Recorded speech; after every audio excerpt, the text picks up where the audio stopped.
Beatz.com. I can do anything. Fuck your opinions and energy.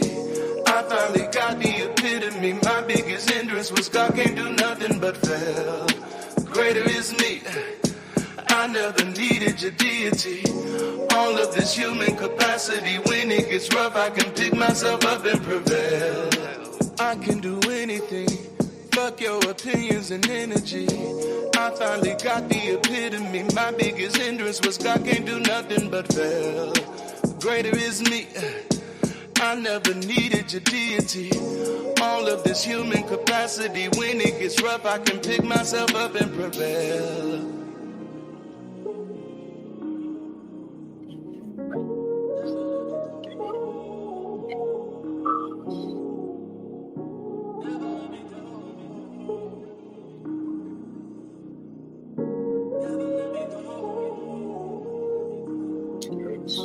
Reason.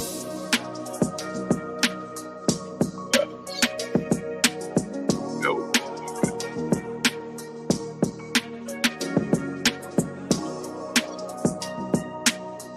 Testing. What's up, everybody? Happy Sunday. Welcome in. Hello.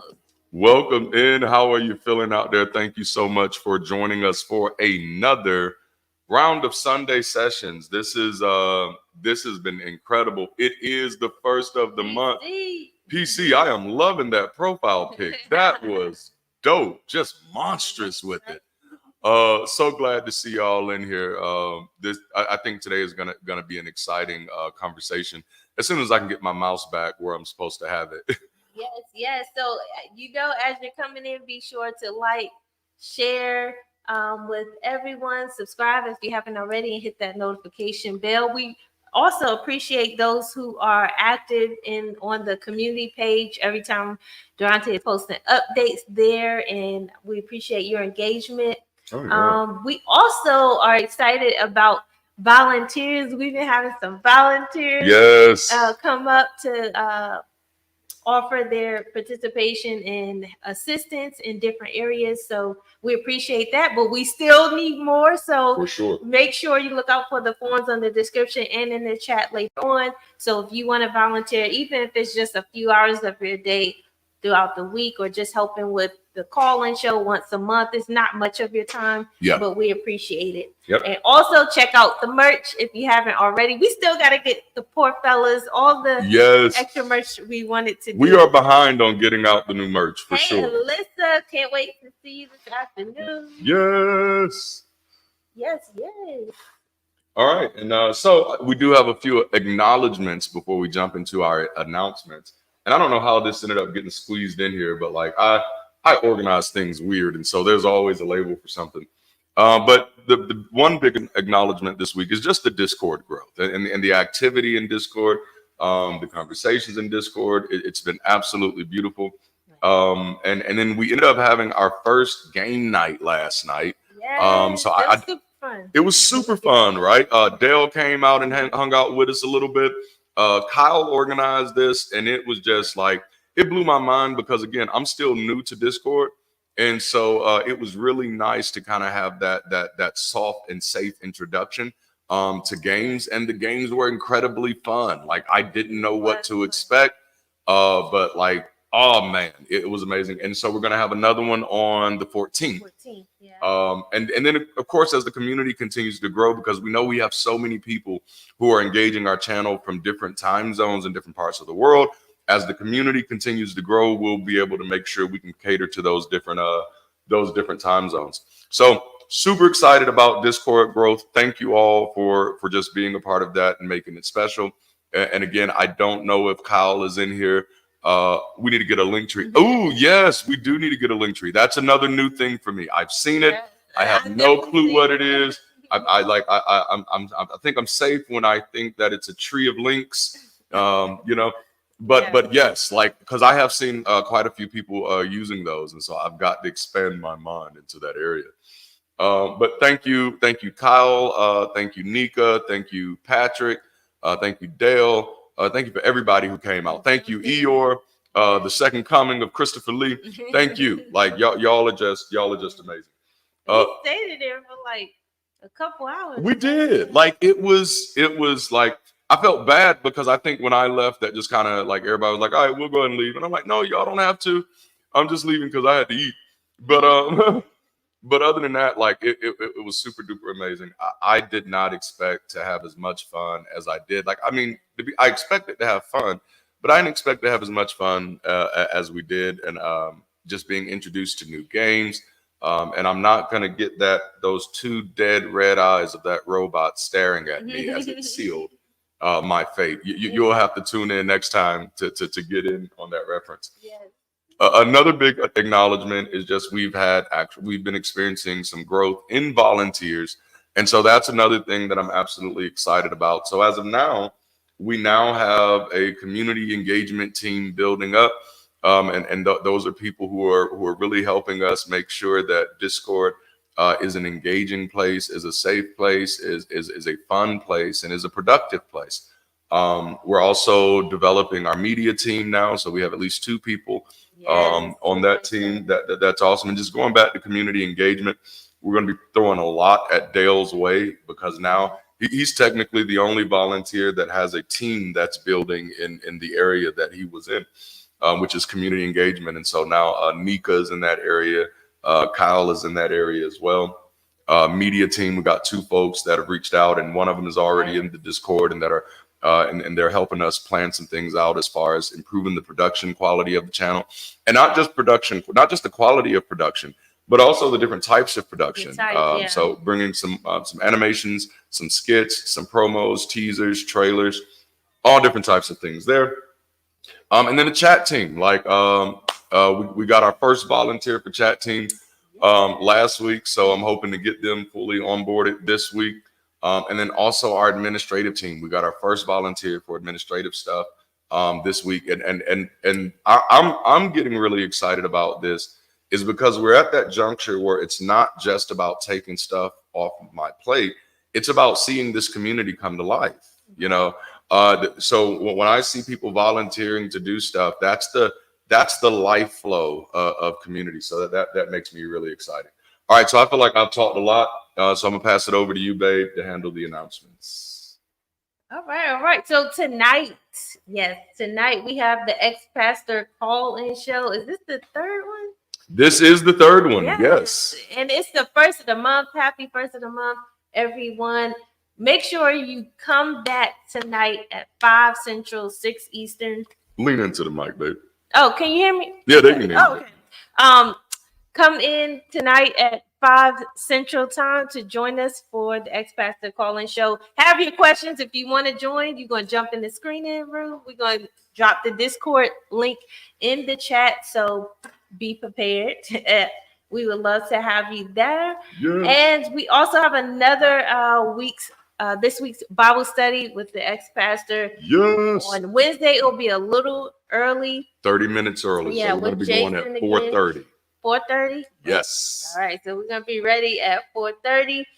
So make sure you tune in. Also, Darante will be on the Hang Up with Matt Dillahunty. So this is insane. Wednesday. That's the same day. Yeah, that's why we're going early on Bible study. So, jam pack. Yes. Jam pack.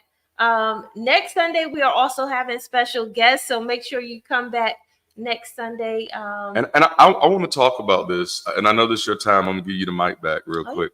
But I want to talk about this because I am absolutely excited about this. I've been wanting to work with Mark and Ann ever since we started doing stuff on the content on the channel.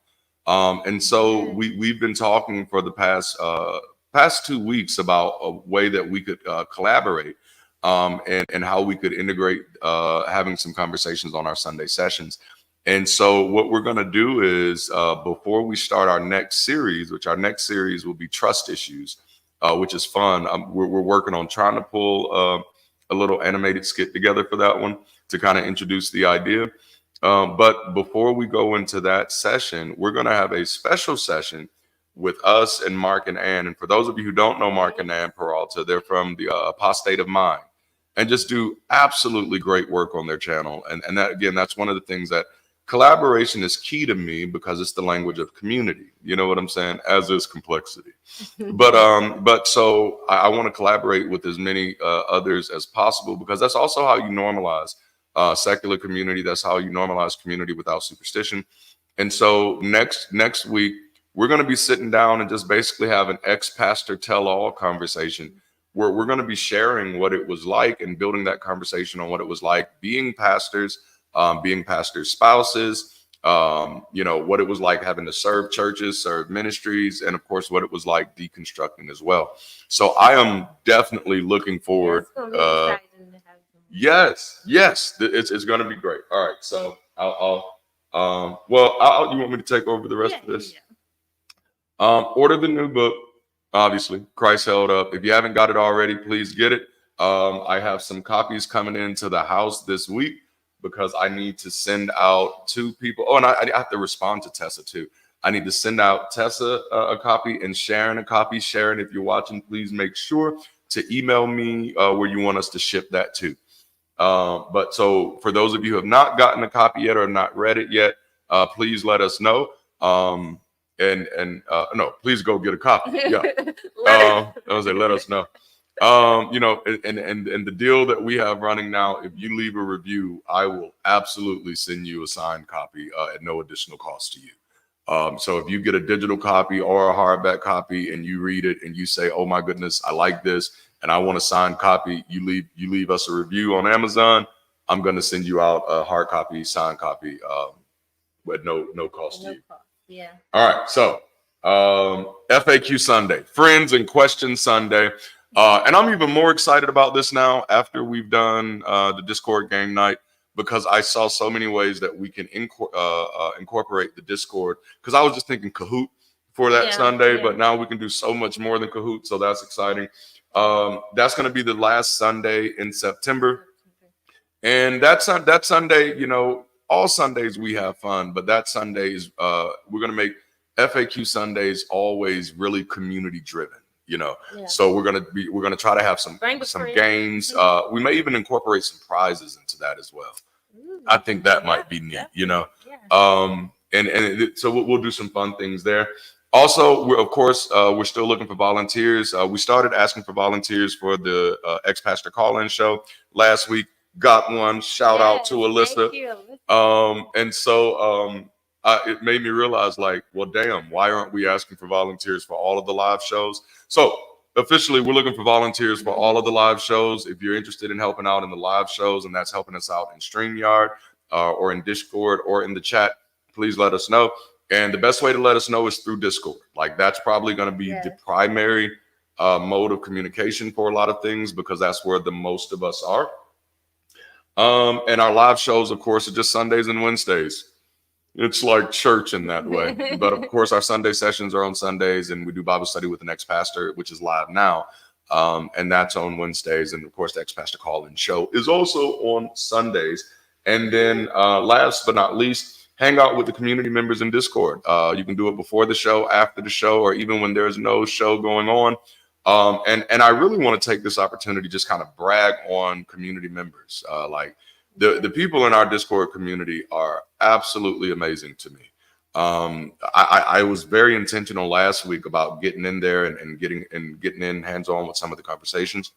And it was just beautiful kind of seeing how those conversations were coming into fruition, and how many different topics topics. Yes. Yeah.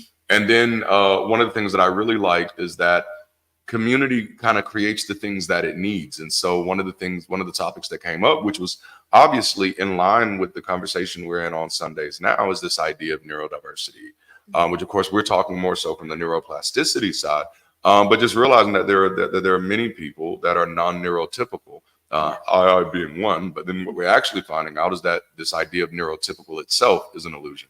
But the idea has been floated about creating a safe space for neurodiverse folks on a separate channel. And then people have been open to the idea of, okay, well, what does that even look like? And so that's just one example of many ways that community can kind of breed the things that it needs when people feel safe and secure to talk about things that are important to them. And I think maybe that's why Discord is kind of a cool place, because You know, when someone says something that's not important to you or that doesn't resonate to you, you typically just ignore it. You don't necessarily feel the need to say, well, that doesn't resonate with me. And so I think that kind of helps people find Scotland is in the house. Yes. That kind of helps people just kind of find their, it just gives people the freedom to talk about things that are important to them and find others who those things are important to as well. And we also find that, man, like a lot of us end up having a lot of stuff in common. And you want to value that. So just a major shout out to all of our community members. I think I shout out Dale all the time for just keeping us active on Sundays. That's advocating for humanity. But also Eeyore, Second Coming of Christopher Lee, is literally always active in there and is having some type of conversation. Chezzy jumped in and has been going at it. And so it's been an amazing place. So if you haven't checked out our Discord yet, what the fuck you waiting on? Let me stop. Yes. All right. That was a long introduction, right? We did, well, that's not too bad. We did 16 minutes. Woo! Yeah. All right. So last week was a wonderfully wealthy and wonderfully weighty conversation.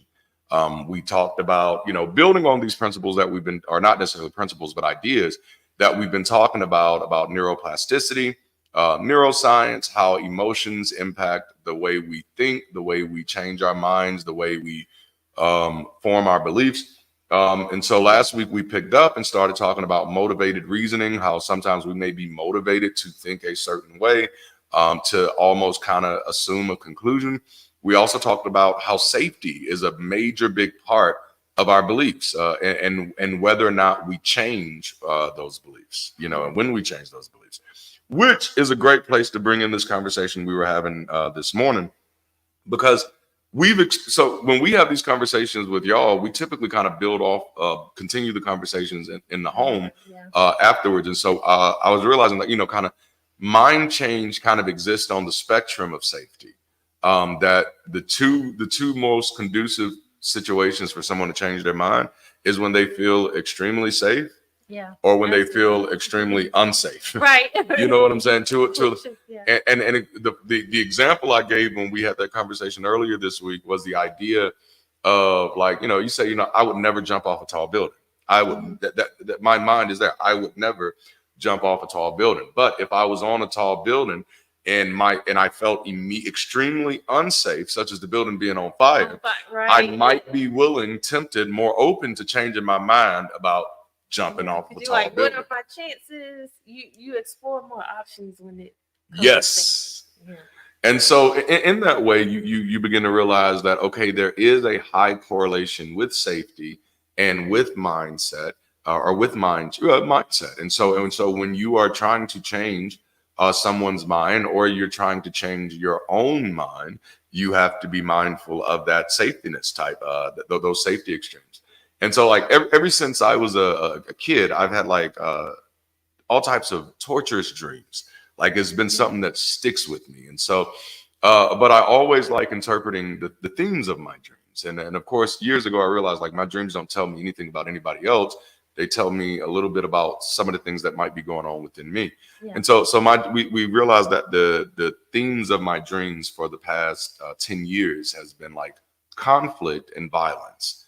And so, like, I'll have these dreams, and I've been having, like, literally, and some of that is PTSD, because I've had some very traumatic encounters with law enforcement before in my life, and not even just as an adult. These encounters, these traumatic encounters with law enforcement, because my mother had a mode of criminality about herself. They started very young for me. And so I think a lot of that is definitely a part of my internal struggle and my internal voice. And so a lot of that comes up in my dreams. And so it's normally like I'm just being shot for no reason, typically by a stranger. And it's typically not racially motivated in my dreams. It's just always unprovoked. You know, like, one time I was just in a store and the guy turned at me and just looked at me very angrily and just shot me. Last night's dream, I was walking through an outlet mall and there was, you know, a gang of nuns for some reason that were just shooting up the mall, you know, and I was just like collateral damage trying to get out the way. And then there was somebody that I accidentally bumped into, you know, and then they start shooting at me. And it was, you know, so it's these things, but the goal here isn't to highlight the violence more so, but to actually highlight something else that I notice in these dreams is that these dreams are also exploring my own sense of safety and how I feel that. And just when it comes to this concept of mind change, realizing that mind change exists on that spectrum, there's a phenomenon that many of us experience when you have dreams that are high anxiety like that, that typically gets you to the place that once the anxiety kind of builds to almost a tipping point, it's when you wake up. Right. You know, it's when you wake up. And I was like, man, that's almost a perfect illustration of what we've been talking about, because in the dreams, especially mine, examining mine, it's in those moments of feeling extremely unsafe, almost like inescapable, that I'm like, oh snap. And what was weird about this last dream is I started becoming mindful of it being a dream before I woke up. And I'm like, oh snap. I think that sense of being so unsafe triggered such an activity in my mind that it almost allowed me to enter that lucid place, you know, because it was like, hey, this is not real. This is a dream. And then it's like, if you want to be safe, wake up. And we kind of do that when we're awake. Like some people, if we start to panic or have anxiety in certain situations, and then you remind yourself, hey, you get yourself back into reality in this. Yeah. I'm like, okay, you don't have to worry about this in this moment. So you can kind of. Oh, yes. You know? Oh, yes. And that's a good way to say it. It's a hard way to say it for some, but it's a good way to say it. Yes. Thank you. Oh, man, that's so beautiful. Correlate with stresses in my life. Absolutely. And I had to learn that, because for years I thought that my dreams were telling me stuff about other people. And that was a hard thing, you know, it because I'm so good at analyzing. I can analyze my dreams and make them about other people, and it seems like it lands right, but that just wasn't good. But once I started using them to learn about me and interrogate me, and I'm like, oh, this is really what's bothering you. And so I realized, like, and you can tell, because this is what I'm incredibly averse to on my channel, because this is the work that I've had to do over the years to get here. I am now, the big fear is people attacking me for no reason. Yeah. You know, people attacking me unprovoked. Bit, you know. Yeah. And honestly, it's been my life. It's been my whole life. Oh, you don't eat this? You know what I'm saying? It's like, why is me not eating this has to be a point of contention for you? Remember even that story you tell about the color of the shirts? Yes. Then if you don't pick the right one, either or is gonna be. Yeah, I was a very weird memory as a child. You know, being caught between my mother and her cousin, talking about the color of my shirt, whether it was red or orange, and then putting me in the middle of it to the point where you're the one that got to tell the other one which one is the right one and the wrong one. And I'm like, why does this even matter? Like, why is this something we even fight over? Like, this is odd. Like, maybe your eye sees things differently than me. Yes, like you versus your imagination, and then your imagination goes too hard and you tap out. That's exactly what it was. Because the dream I had the other night, it was like a random dude I ain't seen in a long time jumped in my car. We're riding around. Dang, there's two dreams that were driving, and I didn't have driving dreams before. But we're riding around the car. We stop at a place, and this big dude, for no reason, just grabs dude by the heads and punches him, and he just ragdolls, falls flat out, and obviously I scream, terrified for my life, right? And so I start running, and I'm thinking, whatever the problem was, he obviously had it with him and not me. And so I'm running, but then I hear this big bulldog running after me. This big dude is running after me, and his bigness is incredibly deceptive because I can hear him picking up speed. And I'm like, no, get off me, get off me. And then he has me by my shoulder, and I can feel the wind of his big old fist coming towards my head, and he's about to ragdoll me.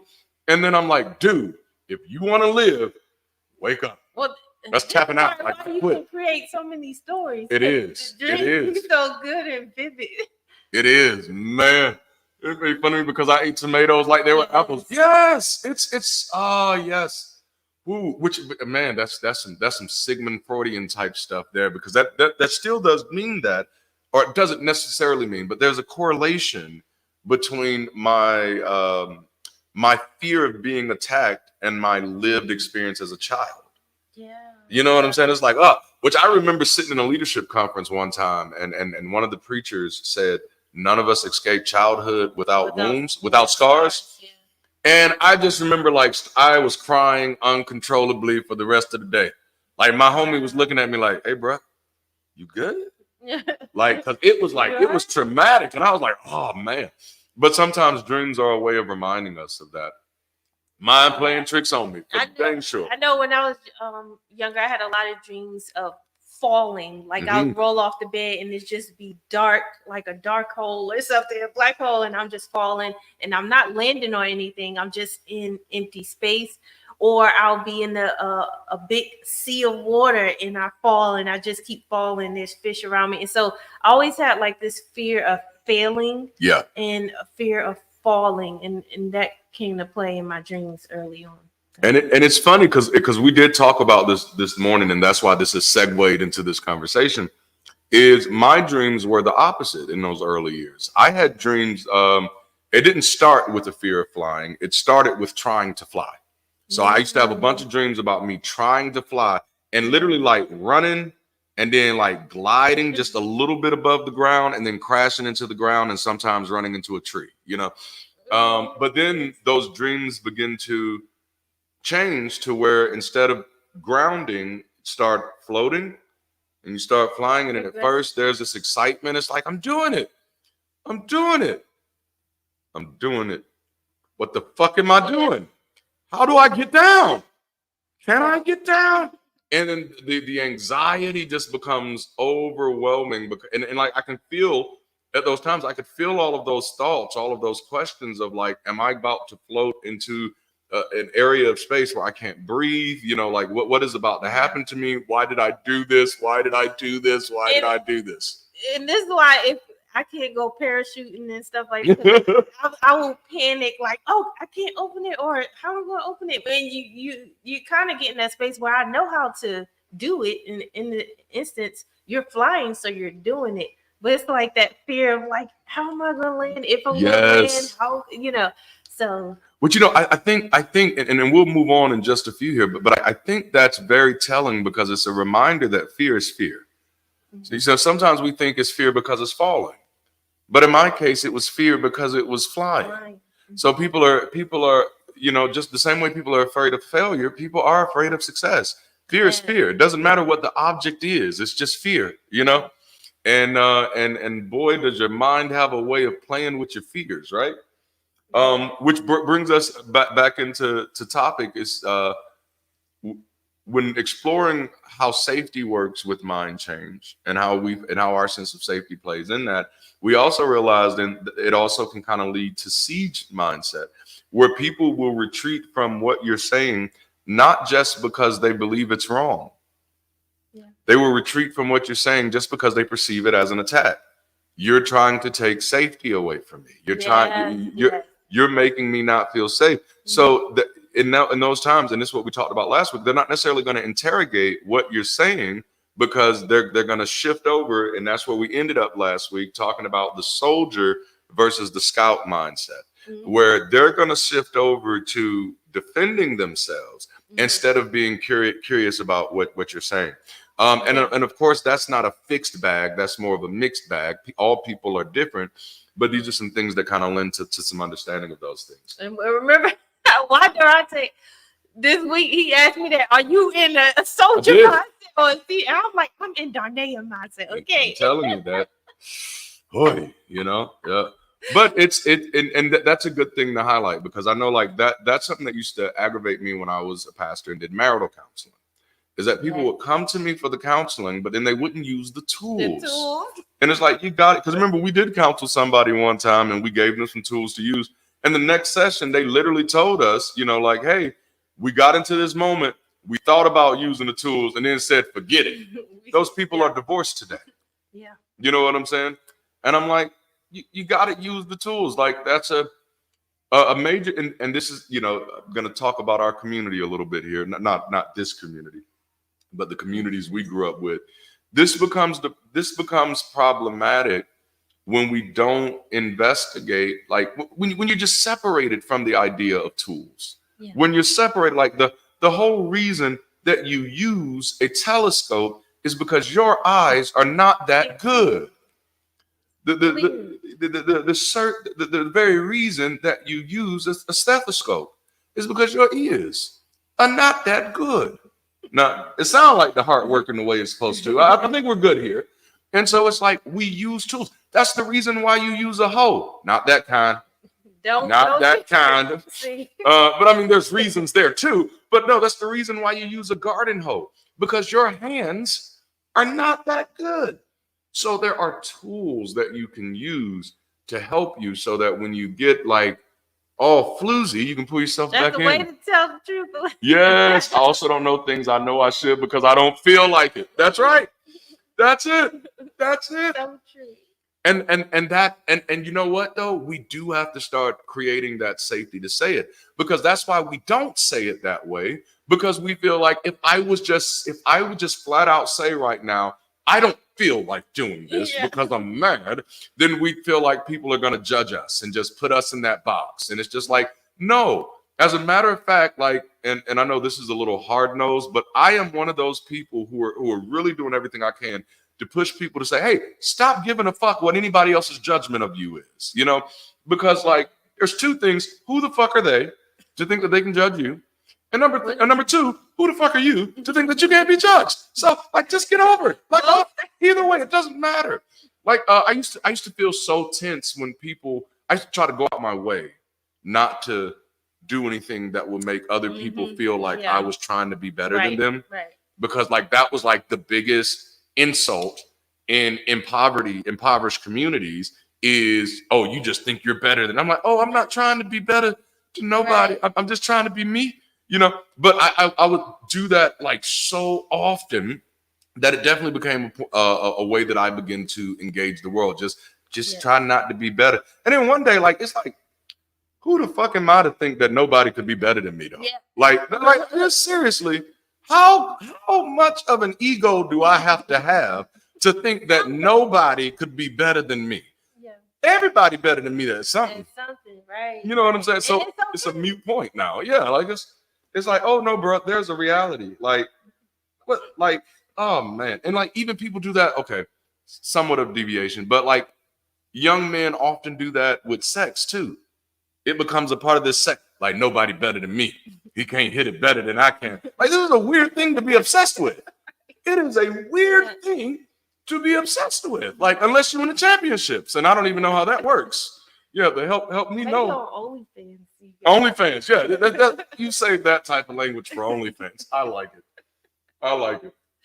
Okay. So we've been going. Let's kind of jump into today's conversation. As we kind of told you last week, we want this one to be a little more exploratory. So we're going to begin with some personal experiences to platform this conversation or to platform this discussion. Because today's topic is, I know I've been changed. And, you know, it does remind, you know, we were pulling this from an old popular song. I don't know how many of you used to listen to gospel music, black gospel music. And maybe my former white Christians was, I know I've been changed. Was that ever a white song too? Because, you know, a lot of times you just assume that this song just came from your culture, you know, like so many things. Like, oh no. Interestingly enough, well, okay, I'm not gonna go there because that one is so nuanced. And it's Kumbaya. I was gonna talk about Kumbaya, but there's a song that I know I've been changed. I know I've been changed. The angels in heaven done sign my name. Oh man, I reckon myself rejecting anything that didn't align with the truth of the Bible. Yes, that is man. So in today's conversation, we're going to explore some areas, and we're asking everybody to kind of jump in on this. Let's all kind of, you know, I don't want to say hive-minded here, but let's all think about this together. We want to talk about when you the times that you changed your mind. So I want you to think about a significant moment when you changed your mind about something important. What triggered that change? Was it a gradual shift or sudden realization? And we both kind of prepared some things to bring to the conversation. And we want you to bring some things to the conversation as well. And so, babe, I'll let you start with yours. What was a significant moment when you changed your mind? Never heard it, but absolutely. So for me, I'll pick a moment in my adult life. So when I was 18, I did I went to college for 4 years in at University of Maryland, College Park, but but I never went back home. So after college, I stayed on my own. So I lived on my own from 18 to about 28. For about 9 to 10 years I was on my own. And then there was an instance after having, I had a divorce between that time. I've had two daughters between that time, and it came to a moment at around 27 where I lost everything and I had to move back in with my mom. And I asked her to give me a year. I'm like, can I have a year? Because I don't really ask her for much. And she raised me that way, to be independent, stand on my own 2 feet, things of that nature. And it was also a time where, if you ever notice, I do have a scar on my neck, but there was a tumor growing back that I had at 18, and I had to get another surgery to get it removed. And so I was going through all of that, right? And I was also dealing with, right after the surgery, at the time, my mom started, it was like, okay, what you gonna do? You gonna try to get a job and move out? It was that talk of, okay, let's get up, get out, and do something, in the sense. Even though the whole time I was looking for work, because I worked for University of Maryland like for about 7 years straight. I started while I was in school, and I also worked full time once I graduated. And so I ended up leaving there because I lost my car. I used to take train and buses, but my mom was already all the way in Northern Virginia, to the part that wasn't close enough for me to get back and forth. It just wasn't feasible. And going through that, I didn't feel like I was welcome. I felt like I was treated, my children and I, like we were, at the time that we were taking up space. I only had like one basket of clothes in my brother's closet, and I remember her coming in, and it was like, okay, we got to get your stuff because it's taking up your brother's closet, and we got to move something. And I was like, it was very weird. It was like, it was unexpected to be treated like that. But in those moments, I was crying a lot. I was sad by these moments. And this is of my adult life was very eye-opening for me. And it was, I was just in a sad place. I was upset with myself, disappointed at myself of where I was. I'm like, no, I worked so hard to be the good child, the good woman, make good grades, and be kind and loving, and do what I need to do, giving. And I'm like, why am I being treated this way? And so I remember being in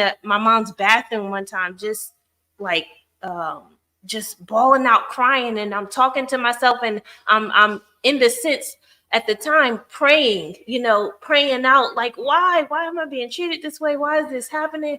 What am I going to do? And I remember telling myself, like, no one's hearing me. Like, there is no external God that's coming to save my life or coming to get me out of the situations, partly due to decisions and circumstances. It's like, in that moment, it was a gradual thing for me for a long time. But in the moment, I'm like, prayer doesn't work. And I was getting overly frustrated. And I turned that moment into talking myself up, in a sense, like, Darnaya, you have been on your own since 18. You have not asked for, a lot of things. Like, what are you talking about? You graduated college. Like I had many accomplished, many as an MINI, like what I would consider micro accomplishments, which caused me to think about, why are you being this hard on yourself? You need to face reality. Yes, you're in this situation, but you can get yourself out of it. And a lot of that disappointment was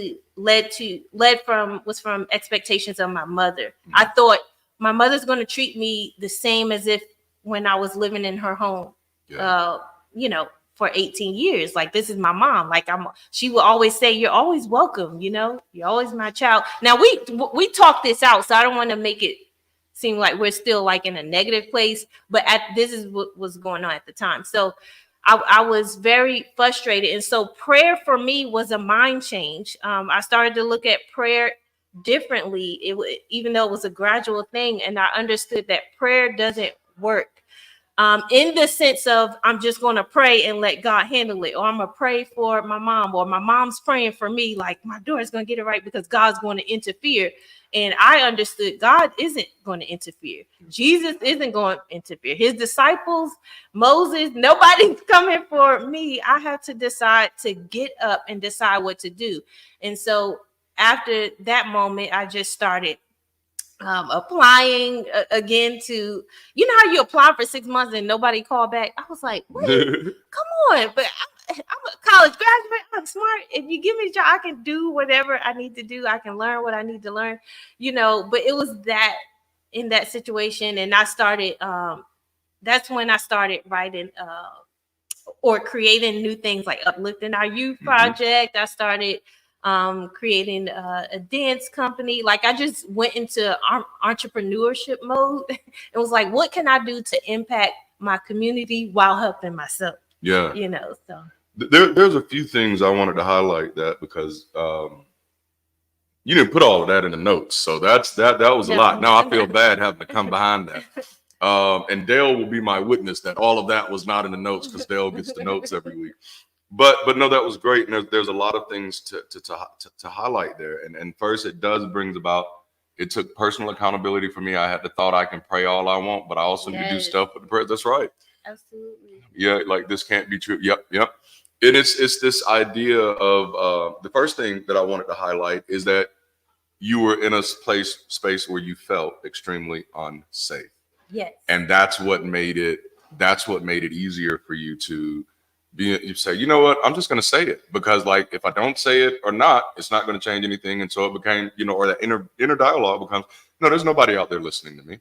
And it was because that unsafety, that sense of not feeling safe gave you the freedom to say that in the same way, like that if I was on a tall building, that fire would give me the freedom to change my mind about jumping. You know what I'm saying? Right. Give me that permission. Right.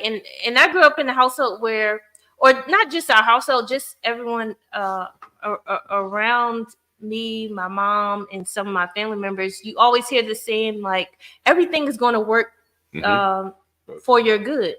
And I learned, and I put in notes, like, I realized nothing works for my good unless I make it. That's right. Nothing is going to work for me unless I work for myself in that sense. And it's a cute saying because we hear it a lot. It's the same like, won't he do it? Yeah. And we hear people say, even though things are being done, like I hear people say when they get a new house, a new apartment, or a new job, they say, won't he do it? And they don't realize, but you are the one who had to go to 3 interviews: a phone interview, a video interview, an on-site interview, and possibly a panel interview. You had to go through loan approvals and submit your pay stubs and things like that. So we're not being really honest with ourselves. And in that instance, for people who do say, I know God is good because he did this. And it's like, no, but you can walk them through it. You did that. Yep. You had to get up. You had to do the necessary steps to get to where you are now, or to what you have. And so that was a powerful mind change or mind realization for me at that moment. I love it. But another thing that it highlights is this very interesting dynamic of respectability politics used in family dynamics. And I'm curious if any of you experienced some of that in your own family dynamics, that family members feel okay treating you differently if they're not, if they no longer perceive you as respectable. Oh, I appreciate that, Sharon. Yes, it's a heartbreaking thing. But like, I know, as far as West African culture, it's a major part of the culture. Like even before, you know, European intervention, we did have these type of shaming traditions and shaming rituals. Yeah. And West in this, and I don't say that to single out West Africans. There are plenty of other cultures that also have shaming rituals, but I do know that for us, that is a part of that family culture. So I know, like, even again, going back to the shores of West Africa,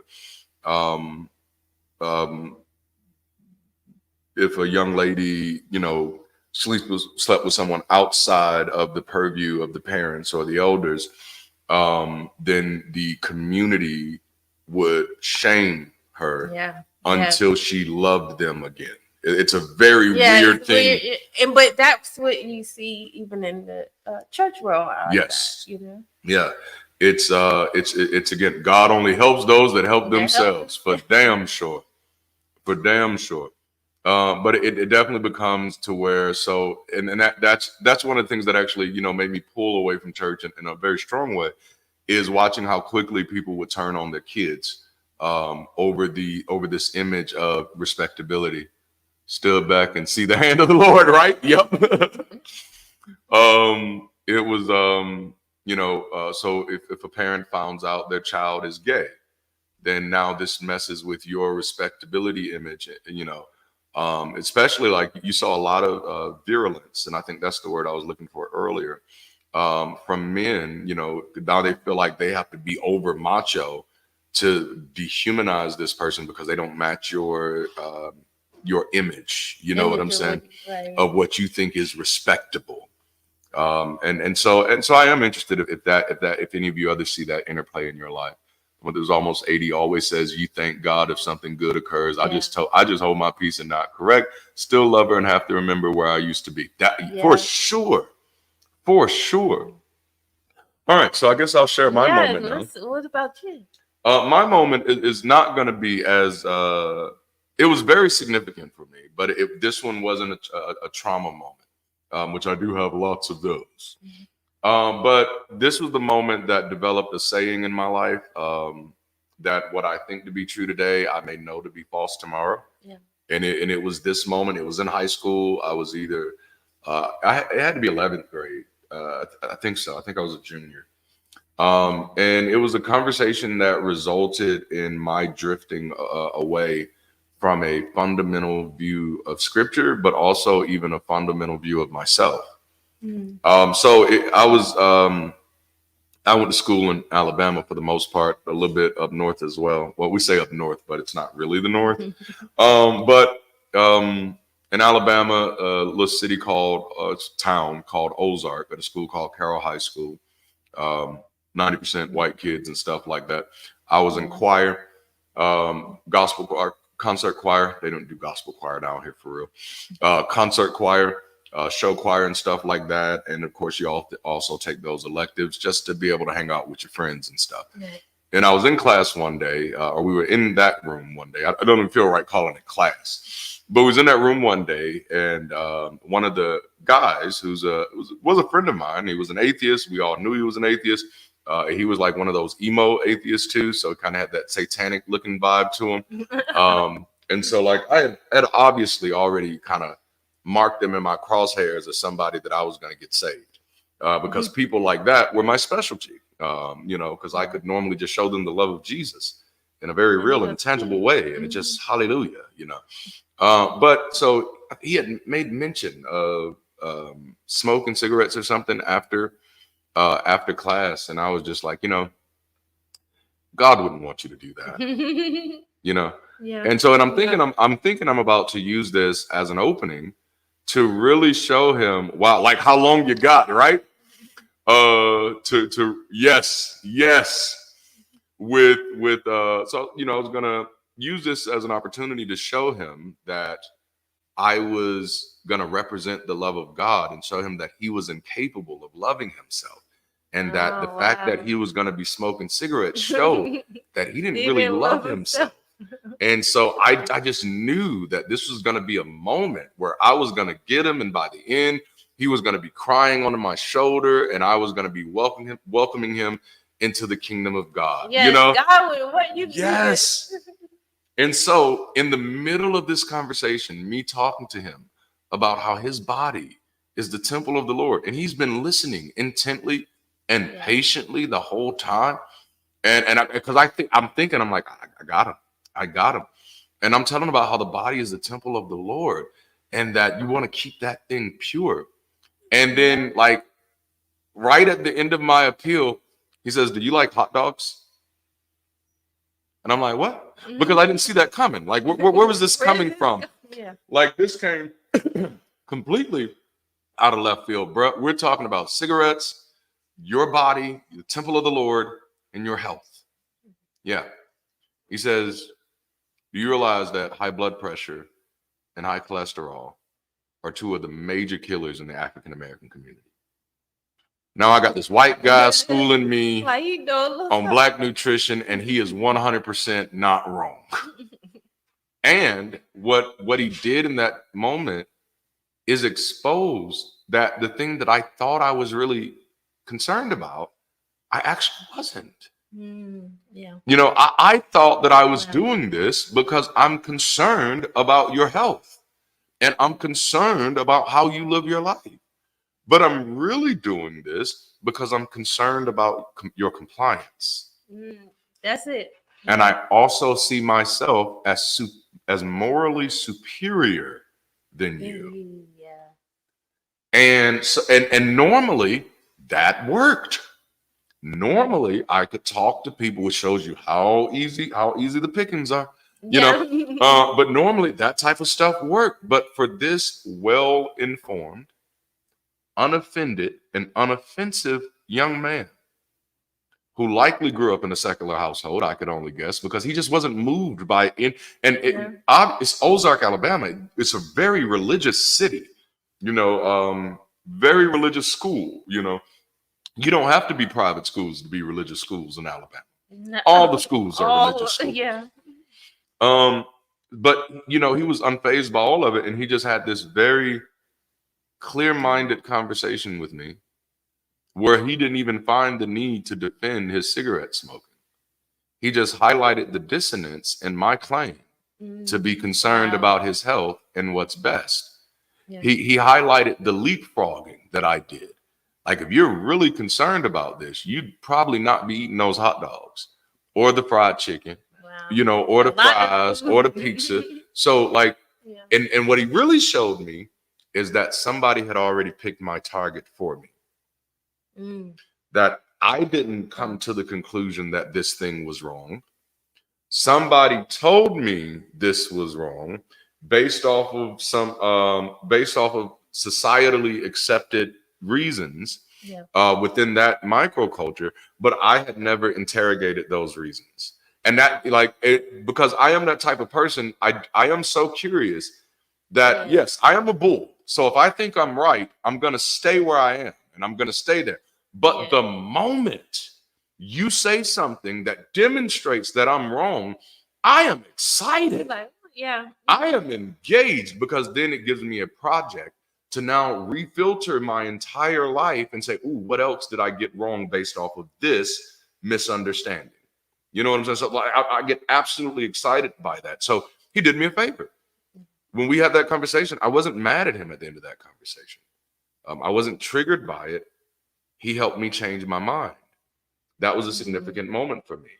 And like, it was that I've never lost it. Again, that's one of the earliest sayings that I attached to my life. What I know to be true, what I think to be true today, I may know to be false tomorrow. And you should give yourself sort of a pat on the back as well, because you didn't come back and like, no, well, God said, because there are some people who throw the Bible. We got some of the older people back home, they'll throw out some oil and they'll start putting the cross and throwing oil around your stuff, you know. So. Well, remember, we did have somebody in 2016 try to fight me in the house because I said God killing children is bad. Yeah, and this person like literally wanted to fight me. You're not gonna say that about my God. And I'm like, I did, and I'll say it again. Oh man, yes. Okay, so, man, right, and I think it creates for me. What he showed me was that my ego was unreliable. You know what I'm saying? So like just thinking you're right just because you think you're right is not a good way to justify you're right. This was epistemological for me. Like he showed me in that moment that my whole epistemology was off, which I think we'll get in a little bit later. All right, so let's kind of talk about some of those catalysts. We're going to delve into what specifically influenced these changes. Was it new information, personal experiences, emotional impacts, or social interaction? So for you to make this change of going from, I believe prayer is helpful, and God is hearing me, to where you moving over to changing your mind. I had to fight for their God. It's almost like he can't fight for himself. He ain't got no legs, Lieutenant Dan. Yes. Oh, I love it. But so with you making that change from believing that there's a God who is hearing my prayers and who is rewarding my prayers to switching over to saying, you know what, I don't think anybody's hearing me and I got to do some other things. What do you think it was that mostly impacted? What was the catalyst of that change in that moment? It's just for me paying attention to just being observant growing up. And I had a mixed, family. I have family who's very hyper religious. I have family who's just culturally religious, and I have family who just do whatever they want to do, and they don't care what anybody says. So, just paying attention, because I'm like, the things that my mom have been through, or just other family members, and I see my mom. She does sometimes. She still, she'll worship God. She used to have like a blanket and the worship music on and the aroma going and be in the glory of the Lord for a long time. And then I see her still having to work overtime, or I see her still having to move, or I see her still having to do things in order to better her life or get to where she wanted to go. And I'm like, that isn't God or prayer doing that. I think I wasn't at the space where you have to necessarily get rid of prayer or get rid of meditation. It's just having the understanding that I'm talking to myself. I'm hearing myself think things through. And I don't need to have an external being or external object in order to validate my life, or to validate my actions, or to validate my decisions. But growing up, I would see that's what it was kind of used for. And then it was also used to excuse bad behavior. And I even growing up slowly but surely, I was like, oh, I don't want to be like that. Or, oh, I don't want to do that. It's just paying attention. So in my own moments, specifically in that one as an adult, it was like, Darnaya, you haven't been missing what you've been seeing, what you've been thinking, the conclusions you've been coming to. You're right. And you don't have to give passes just because someone said, no, I'm a prophet, or I'm anointed, or I'm in God's hands. And people will take away your anointing so easy. They'll be, because I'm a dancer, right? So I went to college for dance. I've competed. I've done gymnastics. I've coached. I've been judged. All the things, and in that, it was always attributed to God's anointing. Like I can do these skills and do the things because I was anointed. And then as soon as if I had a baby out of wedlock, there's a reason I married my first husband, because they were like, well, you don't want to have your child out of wedlock. Mm-hmm. And you get so locked into bad situations by doing things that these people haven't even done. Yeah. And they haven't even interrogated the things you're going through in your life. So if you start listening to those people, you start to detour your own life. And they aren't going to suffer the consequences, right? It's just going to be, you should have followed God. You should have did what he wanted, so forth and so forth.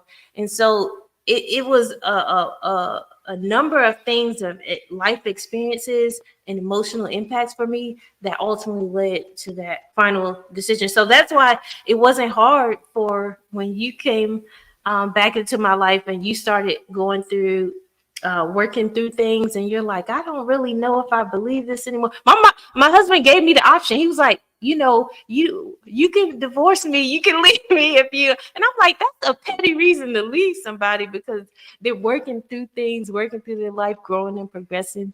And so I don't know. It was my sociological understanding is that even though this is a minor change, this is a minor change that's going to have major ramifications. And I knew it was going to create severe discomfort for your family as well as mine. And I wanted you to have the opportunity, just out of fairness, to be able to be like, hey, I'm okay with you not believing, but it's just too much stress that I'm going to have to deal with. And of course, she was like, boy, get out of here. But that's crazy.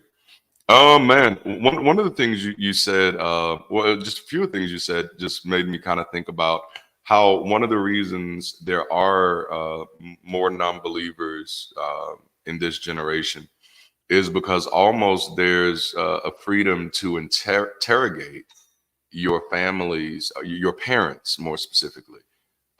You have a front row seat to their beliefs and how they believe them and how good those beliefs are to them.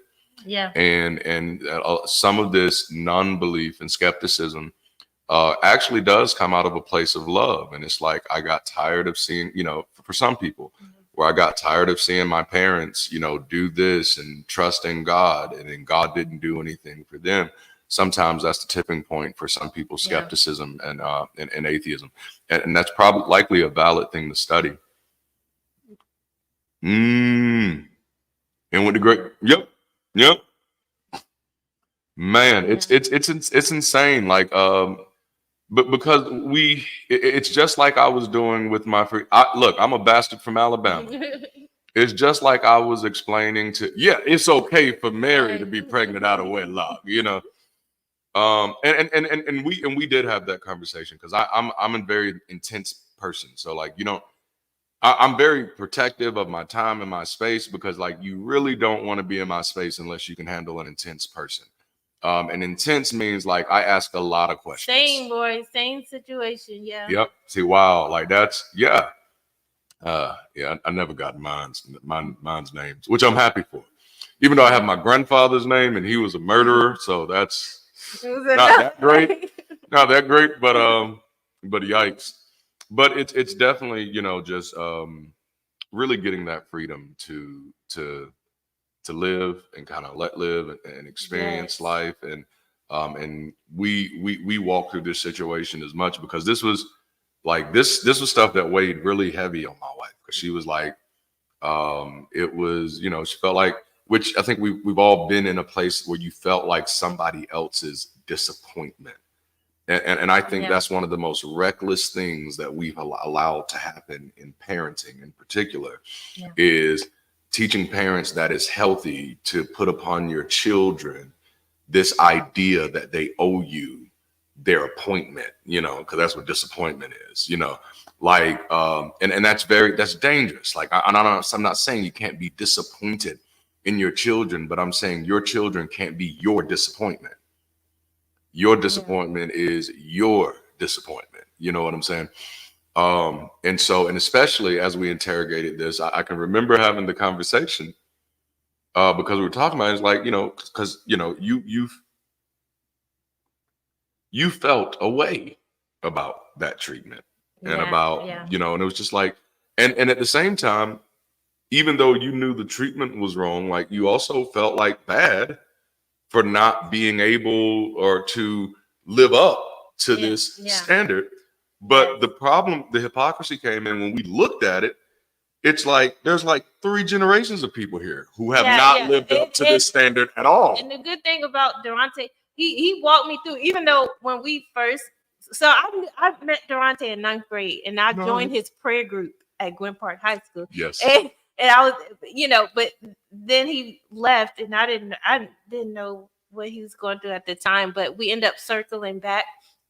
And at the time, I did not want to talk about a lot of things. Like I was like, I don't have to defend myself to anybody. I don't have to talk about it. I did not want to, it was a time. And so he kind of was we had to have many talks, and he was walking me through. And mind you, like my mom told me she was disappointed me at 25. Now she would say, I'm proud of you, stuff like that. But at 20, it's just something I won't forget, because I remember if you speak to anyone else in my family who watched me as a child, or any of my teachers or professors or anyone who knew me, I was never a child to give my mom a hard time or anybody a hard time. She never had to worry about homework, grades, anything, behavior. Even as a teenager, my mom was blessed. Okay, if I could say that, to have me as a teenager. Okay, but at 25, when she told me she was disappointed in me, I treated myself. I allowed people to treat me like I was a teenager in high school who was pregnant, or who, didn't finish college. Mind you, y'all, when I had my first daughter, I was a year out of college in my own place since I was 18. So it was already about 5 years of me living on my own, and sustaining and work at University of Maryland. And so it took a toll on me, because I started to treat myself like I was a teen mom, and people didn't. My family didn't adjust all the way. Some of them did, but they didn't adjust all the way from Nene, which they call me that, Nene being an adult, and Nene being able to make her own decisions, and Nene being intelligent enough to be able to maneuver through life. And so, and then and it's also the disingenuousness of you don't get to have an opinion of something that you're not contributing to. And like even like, when someone you love lets you know that, it was you felt right. It's rough. Yeah. Oh my goodness. And so it's really teaching people how to understand that, like, there's a disingenuousness to it, right? Yeah. And again, it's this aspect of and there's scripture on this. Why would you put a burden on somebody else that you yourself have not demonstrated that you could live out that burden? Yeah. You know what I'm saying? Yeah. So like, okay, mama can't be disappointed if mama did the same thing and didn't learn enough from it to actually be able to empower me with some information that would make this to be a reasonable goal for me. Yeah. Grandma didn't do this. Grandmama didn't do this. How do I become the savior of your reputation? Yeah. You see what I'm saying?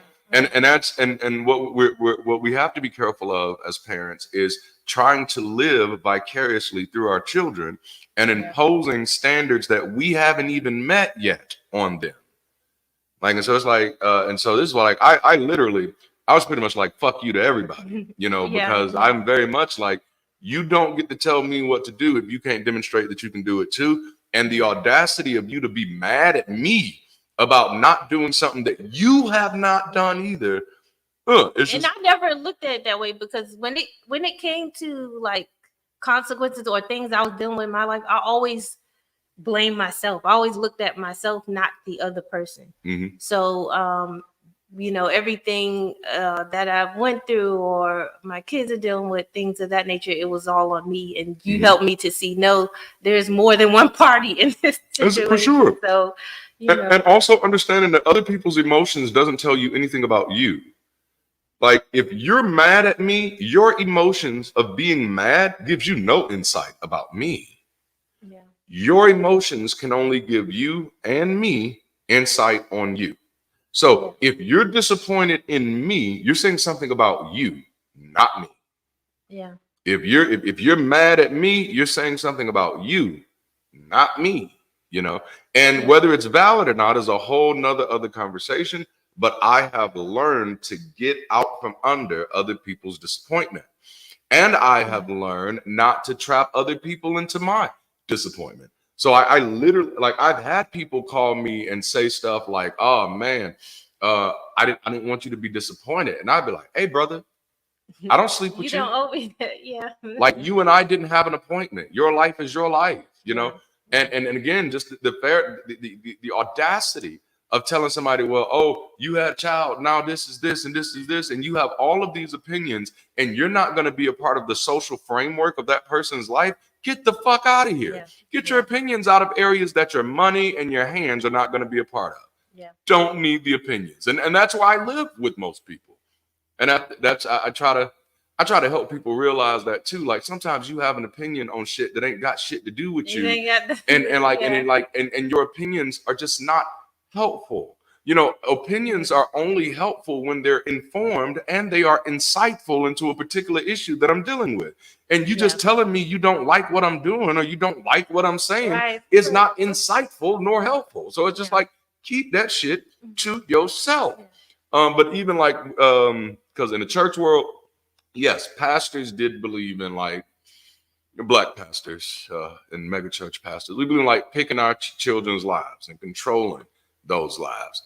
And like, so, you know, like that was a part of my early like lingo. Like, you know, I'm gonna be picking y'all husbands and your wives. I'm gonna tell y'all what to work, how to work, and all this stuff. Like that was a part of my programming for a while. And then I began to realize, like, dude, if you don't have the money to support them as adults, you need to give them the freedom to live their lives. You ain't got no will to write them out of. You know what I'm saying? You're not gonna buy them a house for the wedding. You probably not even gonna pay for the wedding, bro. So why are you allowing yourself to have all of these opinions, right? That's it. Your opinions are most likely a brief representation of yourself. They not us. They not like us. Oh man. Yes. Oh, I love it. So what was your catalyst? My catalyst was just the information.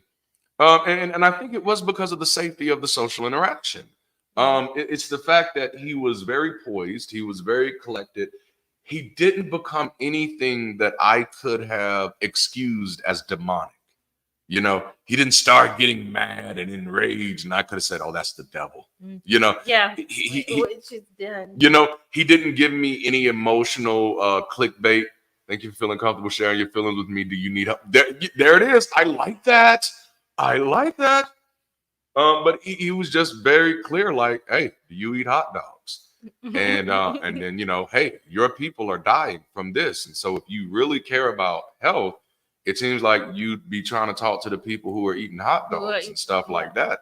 And then maybe you circle back to me after." And that's still the same, another example of pointing things out. Like, hey, if you really, then you would be. And that's kind of what I do. Like in my mind, I would be like, okay, if you coming to me about this, but I have family members who were having children in high school and middle school. So and y'all come chastise me. So, you know, because being the good child only earns you being the good child in the family. When that's your reputation, the only thing that earns you is the right for other people to be disappointed in you when you're not that. Because the ones who are not the good child, they don't give a fuck. It's like, "Oh yeah, Keisha done had her 17th baby girl. We're going down there for the girl." Ain't nobody saying shit. Yeah. Because, you know, like that's the thing. It's almost like you want the good child so you can have somebody to be able to control, to be able to manipulate, and to be able to be disappointed. Which is why, like, that's something I definitely like. It took me years. Like, I was a full ass man when I decided I was going to stop being the good child. I was a grown ass man when I was like, you know what? I'm not going to be the good child anymore. Yeah. As a matter of fact, I made the decision that I'm not going to be the child at all. Like, that's it. I'm no longer the child. I'm not doing it. What about when you sincerely are a disappointment? That's a hard thing to be. To sincerely be a disappointment, because you can be a disappointment to yourself, but to be a disappointment to somebody else would kind of infer ownership. You know what I'm saying? Which is, again, why I say for my kids, I don't own them. So I really don't have a right to be disappointed in their decisions. You know what I'm saying? I may not be happy with some of the decisions they make. Right. But then watch this. What does my happiness have to do with their decisions? It's a hard place for us humans to wrestle with, because our whole mold of parenting has been ownership based. I brought you into this world. I can take you out. It has been, you are my property. And it's like, you know, and while I get, like, I'm not against the family structure at all. Obviously, I love family. I love having a family. But it does mean we do, in my opinion, we have to start interrogating those things, because I actually find disappointment to be somewhat unhealthy. You can have a disappointing situation, but the moment you turn yourself into a disappointment. The disappointment is an event, not an identity, you know. And so, and I think that's with all things. And that's one of the things that mindfulness helps people realize is that I am not all of these things that I have engaged in. These things are part of me. They're a part of my story. They're a part of my picture, but my identity is not confined to any of these things. And so that's why I am very careful when it comes to that nobody should consider themselves a disappointment. You should be able to say what I did was disappointing. You should be able to say, you know, what I didn't do was disappointing. You should be able to say that, hey, how that worked out was disappointing. But I am not a disappointment. And that's why I took on the notion, as long as I'm breathing and I'm waking up, I got another chance to make another decision. I have another chance, another day to learn something new, to grow and to progress and to understand I don't have to stay where I was. I don't have to stay where I am. It is a choice. Now, if you choose to stay where you are, you know, you're choosing, but you understand that as long as I'm breathing, I have a chance. Yeah. You know, so that's why I understood, like, even for our children, I'm like, why would I tell my children they're a disappointment? They're still alive. They still have chances to progress where they want to go. They have chances to be where they want to be. And so that's kind of how I look at it now. No, and I get it, because I'm a bastard too. Like, and that actually accepting that was big for me. And that was something, even though you didn't use those words, but that was something you did put in your notes earlier that I liked, is that a part of your catalyst was realizing that there was no safety net. Yeah. And that's what accepting this reality of, like, no, dude, like, I was a bastard and I was trying to repaint my life with purpose, you know? And that's, God filled that hole so nicely, because it's like, even though your parents didn't really want you to be here, God made a way through your parents' sinfulness to get you here. You know, you go through all of that type of stuff. And then you begin to realize, like, oh no. And it wasn't just that I was a bastard. It wasn't just that I was born out of wedlock. I was born in a situation where neither one of my parents chose to become parents. Yeah. You know what I'm saying? That's rough. Yeah. But I still kept trying to treat them like parents. Yeah. And it took me years to finally stop being that person. Like, wait a minute, it is not my job to keep you engaged. It is not my job to keep you entertained. If you care, you'll do what it takes to care. Yes, we never gave consent to that. Oh, that's bad. Yikes, God. But in my very first Bible study with the Ex-Pastor, we realized that God absolutely loves naked garden parties for whatever reason. And he typically loves these parties with people who can't consent. Because the moment those people can consent, he kicks them out of the garden party. No. Yes. Oh man. And it was kind of scandalous in our cult. Wow. Wow. And I brought that up the other day or the other week. Remember, I talked about how because you couldn't wear white. That's even till this day we still practice. Like if we had a wedding ceremony, I chose to wear white. Some of my family members will look at me like, "Why are you wearing white?" And to me, when it comes to like clothes and color, I'm like, you can wear whatever color you want to. If you want to wear white in December, you can. Right? That's how I look at that. I'm like, I think these people don't understand the word of can. Like, and that used to throw me. That's why I did have trouble understanding what people were saying, especially when I was young, because people were like, "Oh, you can't do that." And I'm like, well, can is a capacity word. Like, what do you mean? Yeah. Like, what's going to happen if I do this? Is something going to explode? Like, because can't is really heavy. You know, you could say, I don't want you to do this. You can say it's not popular to do this. But to say you can't, like, that used to bother me. And that's my non-neurotypical stuff. Because I'm like, no, you're using the wrong word there. And until you use the right word, I'm going to have a really hard time understanding. Purple's my favorite color, by the way. Yeah. I remember someone told me that I couldn't wear white after Labor Day. And I was like, what? Mm-hmm. Like, what happens on Labor Day that prevents you from wearing white after that? Like, I need to hear how this shit is connected, because I'm not just going to do it because you say so. Like, high frequency. Yes. That's why people couldn't get you often, because it's like, I'm not doing stuff just because you say. Oh, no, not just because you say so. Like, I've seen. I think that's the beauty of growing up homeless in the crack epidemic is you see the absolute worst of society, so you do become somewhat distrusting of folks. Man, With the color hair. go ahead with the color code. Oh man. All right. So this next part, we'll just kind of hit resistance a little bit. Was there any resistance to you having that mind change in that moment, going back to being in the shower? Was there a moment of resistance of believing that there's a God who's hearing me to not believing that anybody's hearing me and helping me? In some ways, yeah. In some ways, no. Because I always knew. I'm like, I know there. When looking at history, I'm like, I can't look at history and say God is still good because God didn't come back for some of my ancestors. You know, He kind of left us out. You know, I'm like, we had to fight through things, and so I never had a problem of understanding like there's no God that's physically coming down, but I always left space and kind of still do, but always left space for, well, there's a God overall, and he's just doing something, looking at us free willing, and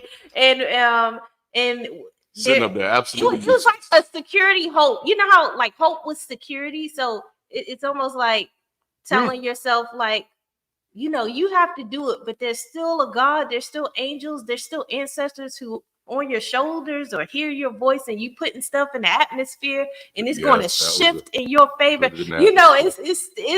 It was kind of still like that, but ultimately it was like I understood. No, it's really just me. But the security blanket of hoping that no, there's people working out for your good. There's energy that's looking out for you. They're going ahead of you, because that's another thing we're kind of talking like.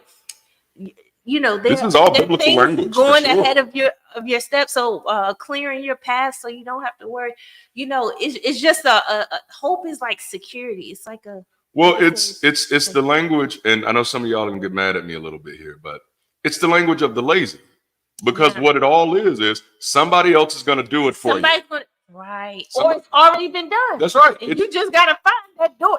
The message is you don't do it. Don't you worry about doing it. They're doing it all because that's what you want to feel. It's you want to feel like, nope, I don't have to do anything. I can just be in this garden of no consent, and God can touch me when he wants to touch me and do what he wants to do.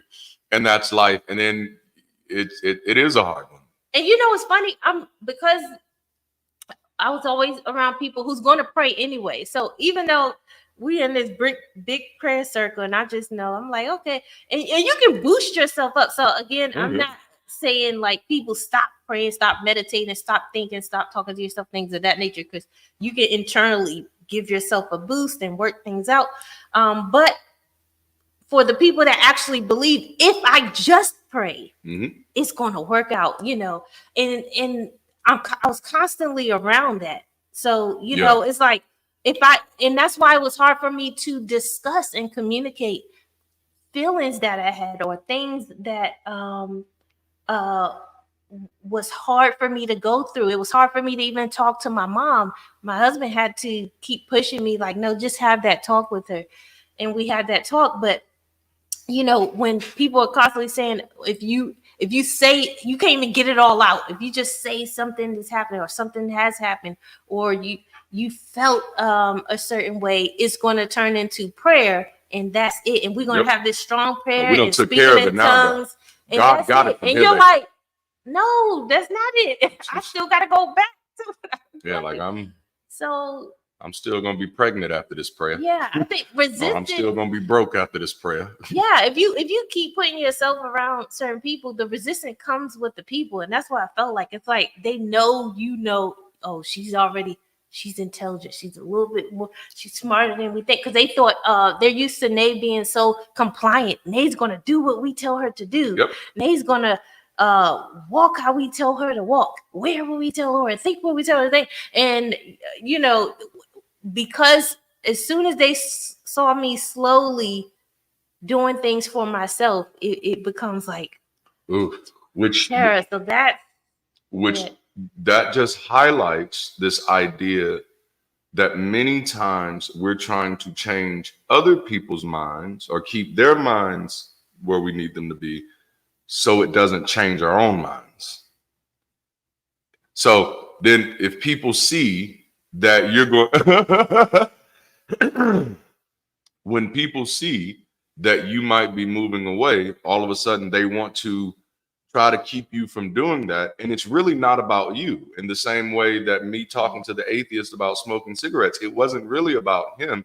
It was about my need to feel like I had the moral high ground, that I had the social high ground. And if you were able to,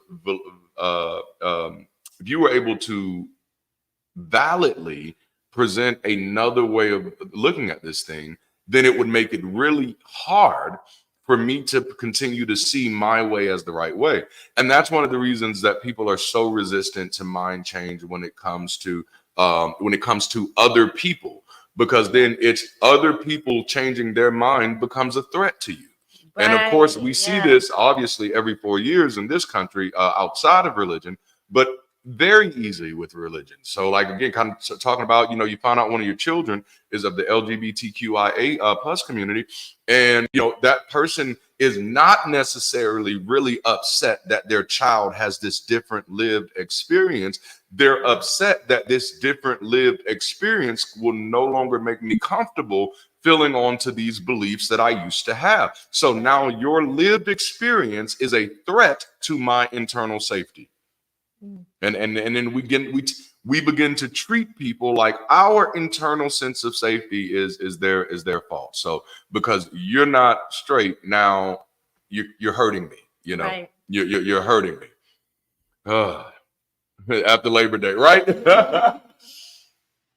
And so I think that the resistance for me was surely the just the fact that he was an atheist. That was the biggest resistance, because it was just, he's an atheist. He doesn't know. He's being used by the devil. Yeah.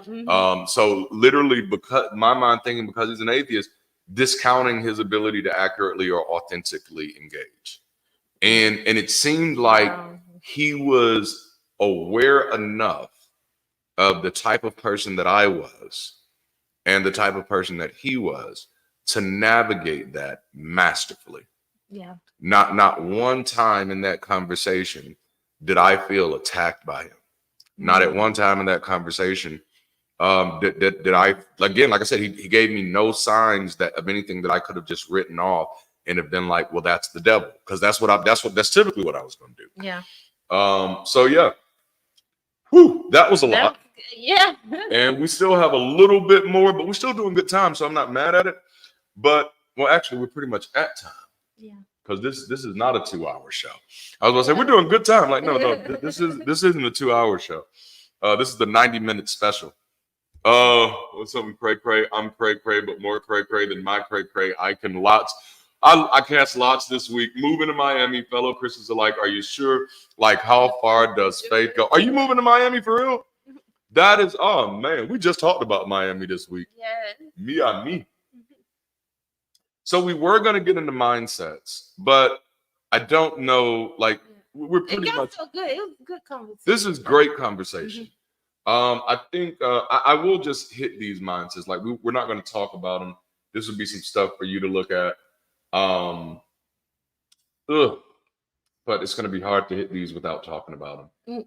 And the reason I'm saying that is because one of the caveats that I wanted to introduce, because mindsets is a really big buzz phenomenon right now. And this always happens with sociological concepts, is business motivators and business influencers and personal development people. They get these terms and don't really get properly affixed to them. And then they end up doing a lot of damage on the flip end, because then now, like you remember when the word narcissistic kind of hit. Now everybody's calling somebody narcissist. Oh, this is a narcissist. And I'm like, hey, remember, this is just like those tools we were talking about earlier. If you don't have the tools to determine this, and I'm not saying you can't give yourself the tools to determine this, but if you have not given yourself the tool to determine this, let's not just be using words just because we heard somebody else use it. Again, the hallelujah effect. You go in church, you hear somebody say hallelujah, you start saying hallelujah too.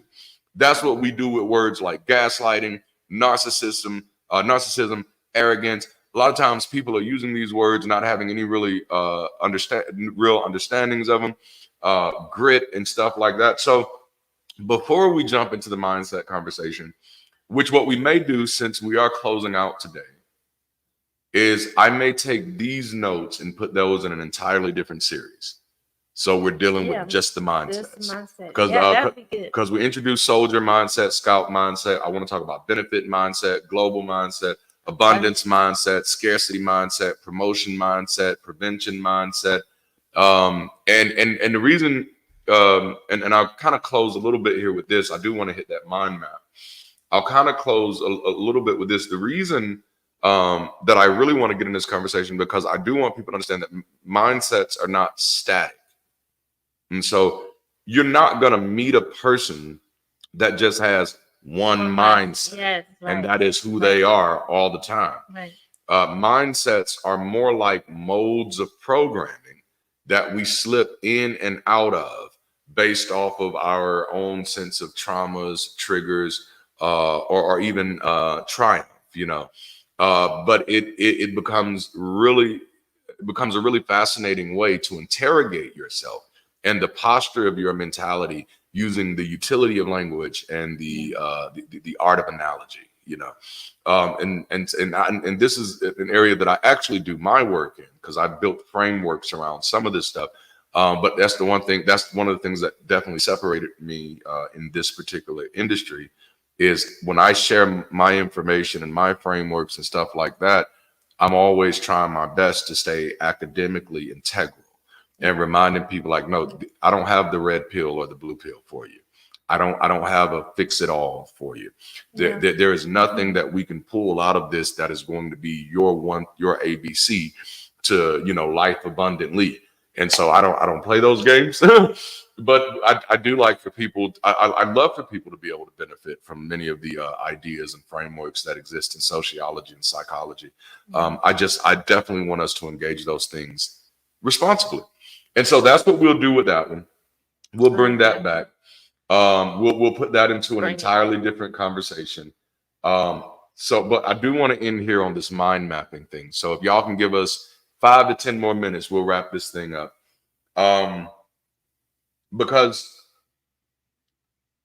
I want you to reflect on, or want us all to reflect on, how being parts of different communities has influenced our beliefs and openness or closeness to new ideas, right? And so I actually did, and I think I'm gonna share the screen just so y'all can see this. Where's my screen share? Present, share. I should have had the chalkboard up. Yeah, that would have been nice. I know I've been changed. Y'all are seeing the notes. These are the notes. Let's put us down here at the bottom. All right, so these are just a few communities that I'm a part of. I'm a Southerner. I was a Christian, obviously a dude, and I'm Black. So these are different intersecting communities. Obviously not an exhaustive list.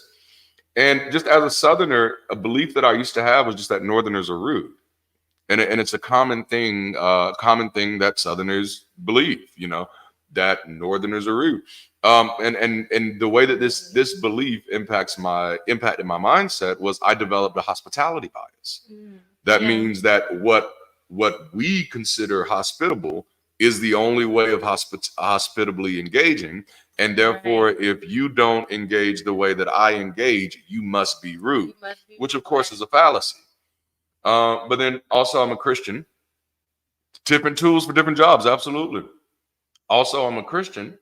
And so I had this belief that sin is immoral. You see the backstreet driver? That sin is immoral.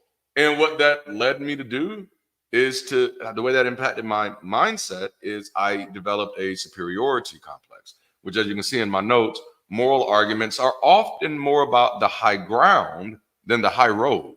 That's true. As we see, it's often about proving that you are better than demonstrating that you are better for. And so that's how that impacted my mindset. And then just by being a man, I'm a victim of my sex drive, you know, which kind of creates this repression paradox in your mindset where you feel absolutely bad about being this victim to your you know, basest desires, but then you're also like, oh, what the hell, I can't do anything about it, you know. So, yeah. And then this last one is I'm Black, and my mindset was we are not free, you know. And so my belief was we are not free. And so the way that impacted my mindset, the way that I lived 28 to 32 years of my life was as a backseat driver. Wow. Yeah. You know what I'm saying? That I have no control over where this car leads, where this car is going.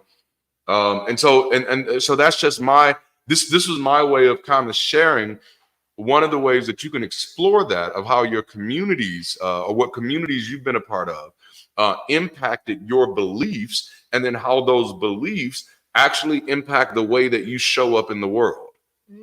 You know what I'm saying? Yeah. But because that's definitely what I saw. But then also, and this is the mind mapping, is taking this a little step further and create a mind map of your beliefs on a controversial topic. You know, take a controversial topic that is controversial for you, because what you will find out is controversy is not objective. It's relative. Yes. There are different things that are controversial for different people for different reasons. But pick a topic that's controversial to you and then create a mind map of your beliefs to that topic and the sources of those beliefs.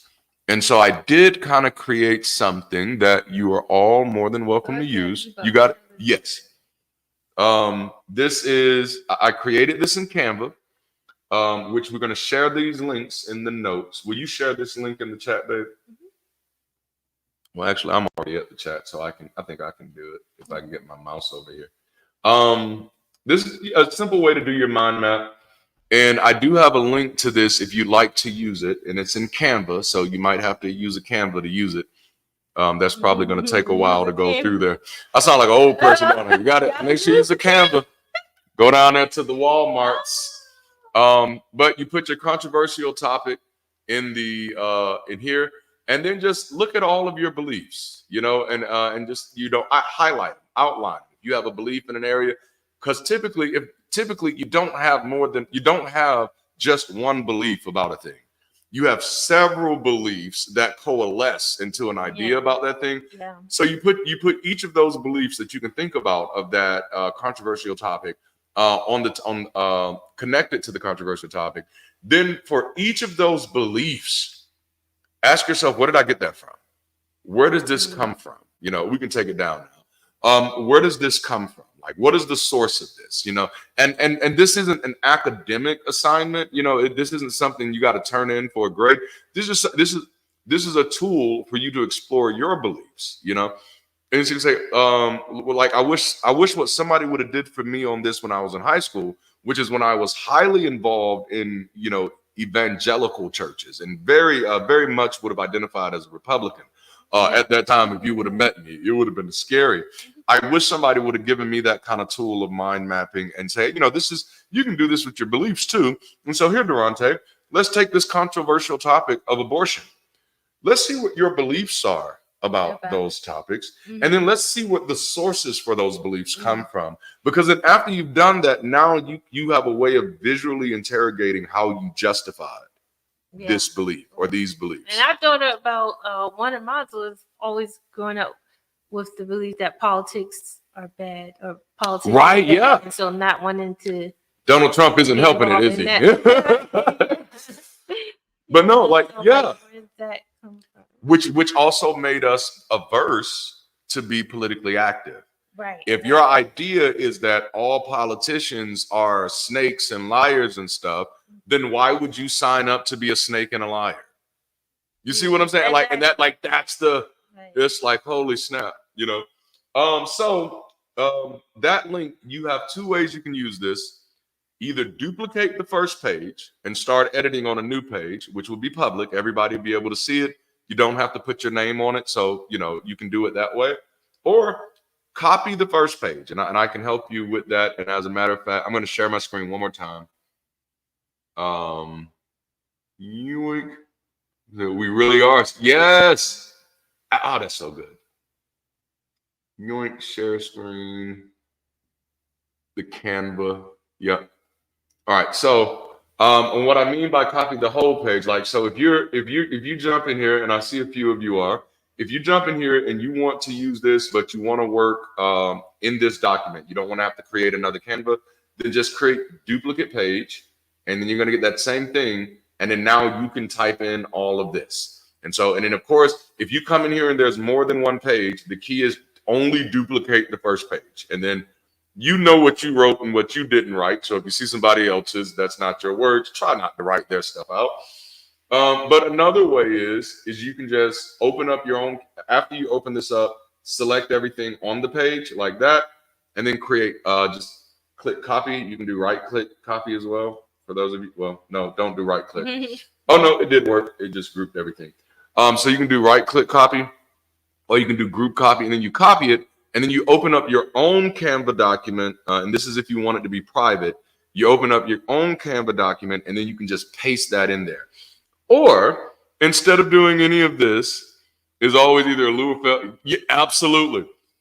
Instead of doing this, this is just a way if you don't want to go search through Canva. If you already have a Canva, just type mind map in Canva, and it's going to give you a bunch of them.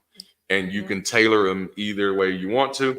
But it would be neat if y'all wanted to use this one and do public, because especially since you don't have to assign your name to it, you can create one on a controversial topic, and that can help other people get insight to how those beliefs have formed and how those sources to those beliefs are connected. So that was a lot. I said a lot. We learned as kids. Yes. Make a gold tree. Absolutely. Because I love stuff like this. I've always been fascinated by how things are correlated, interrelated, how things intersect, variables, how things impact. How things impact how you behave or the decisions you make. Yeah. The way you think, Because I think that was the biggest thing for me about deconversion. And that's why I do have some unpopular stances on things. Is one of the things for me about deconversion was that, I can choose who I want to be. I can choose what I want to do. And life is actually a lot harder than I ever thought it was before. But I'm actually built for this shit. So I'm good. Yeah. Like that was like that's why deconversion was freeing for me. That's why I became hyper productive, because I was afraid of doing too much before, because like I felt like I was this limited, frail creature who's just ridden and sinful and emotion, right. And you can't do nothing without the Lord. And you can only do things with the Lord, and you got to not do too much, because then you just fall apart. And then like after I deconverted, it was like, oh, fuck that.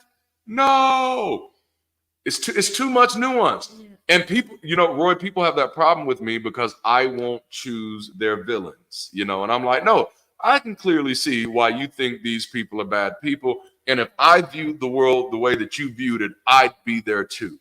Unfortunately, and it makes other people uncomfortable, and that's that conflict that we talked about earlier with that dreams, that conflict and violence. Just because I have a different way of viewing the world, people feel safe attacking me in that way. But it's like, no, I don't. I'm good. Like, humanity is incredibly complex. Life is incredibly complex. Yeah. And while labels are helpful in conversation, when we start labeling people, it makes it way too easy to dehumanize them. It makes it way too easy to fix them to a point in time.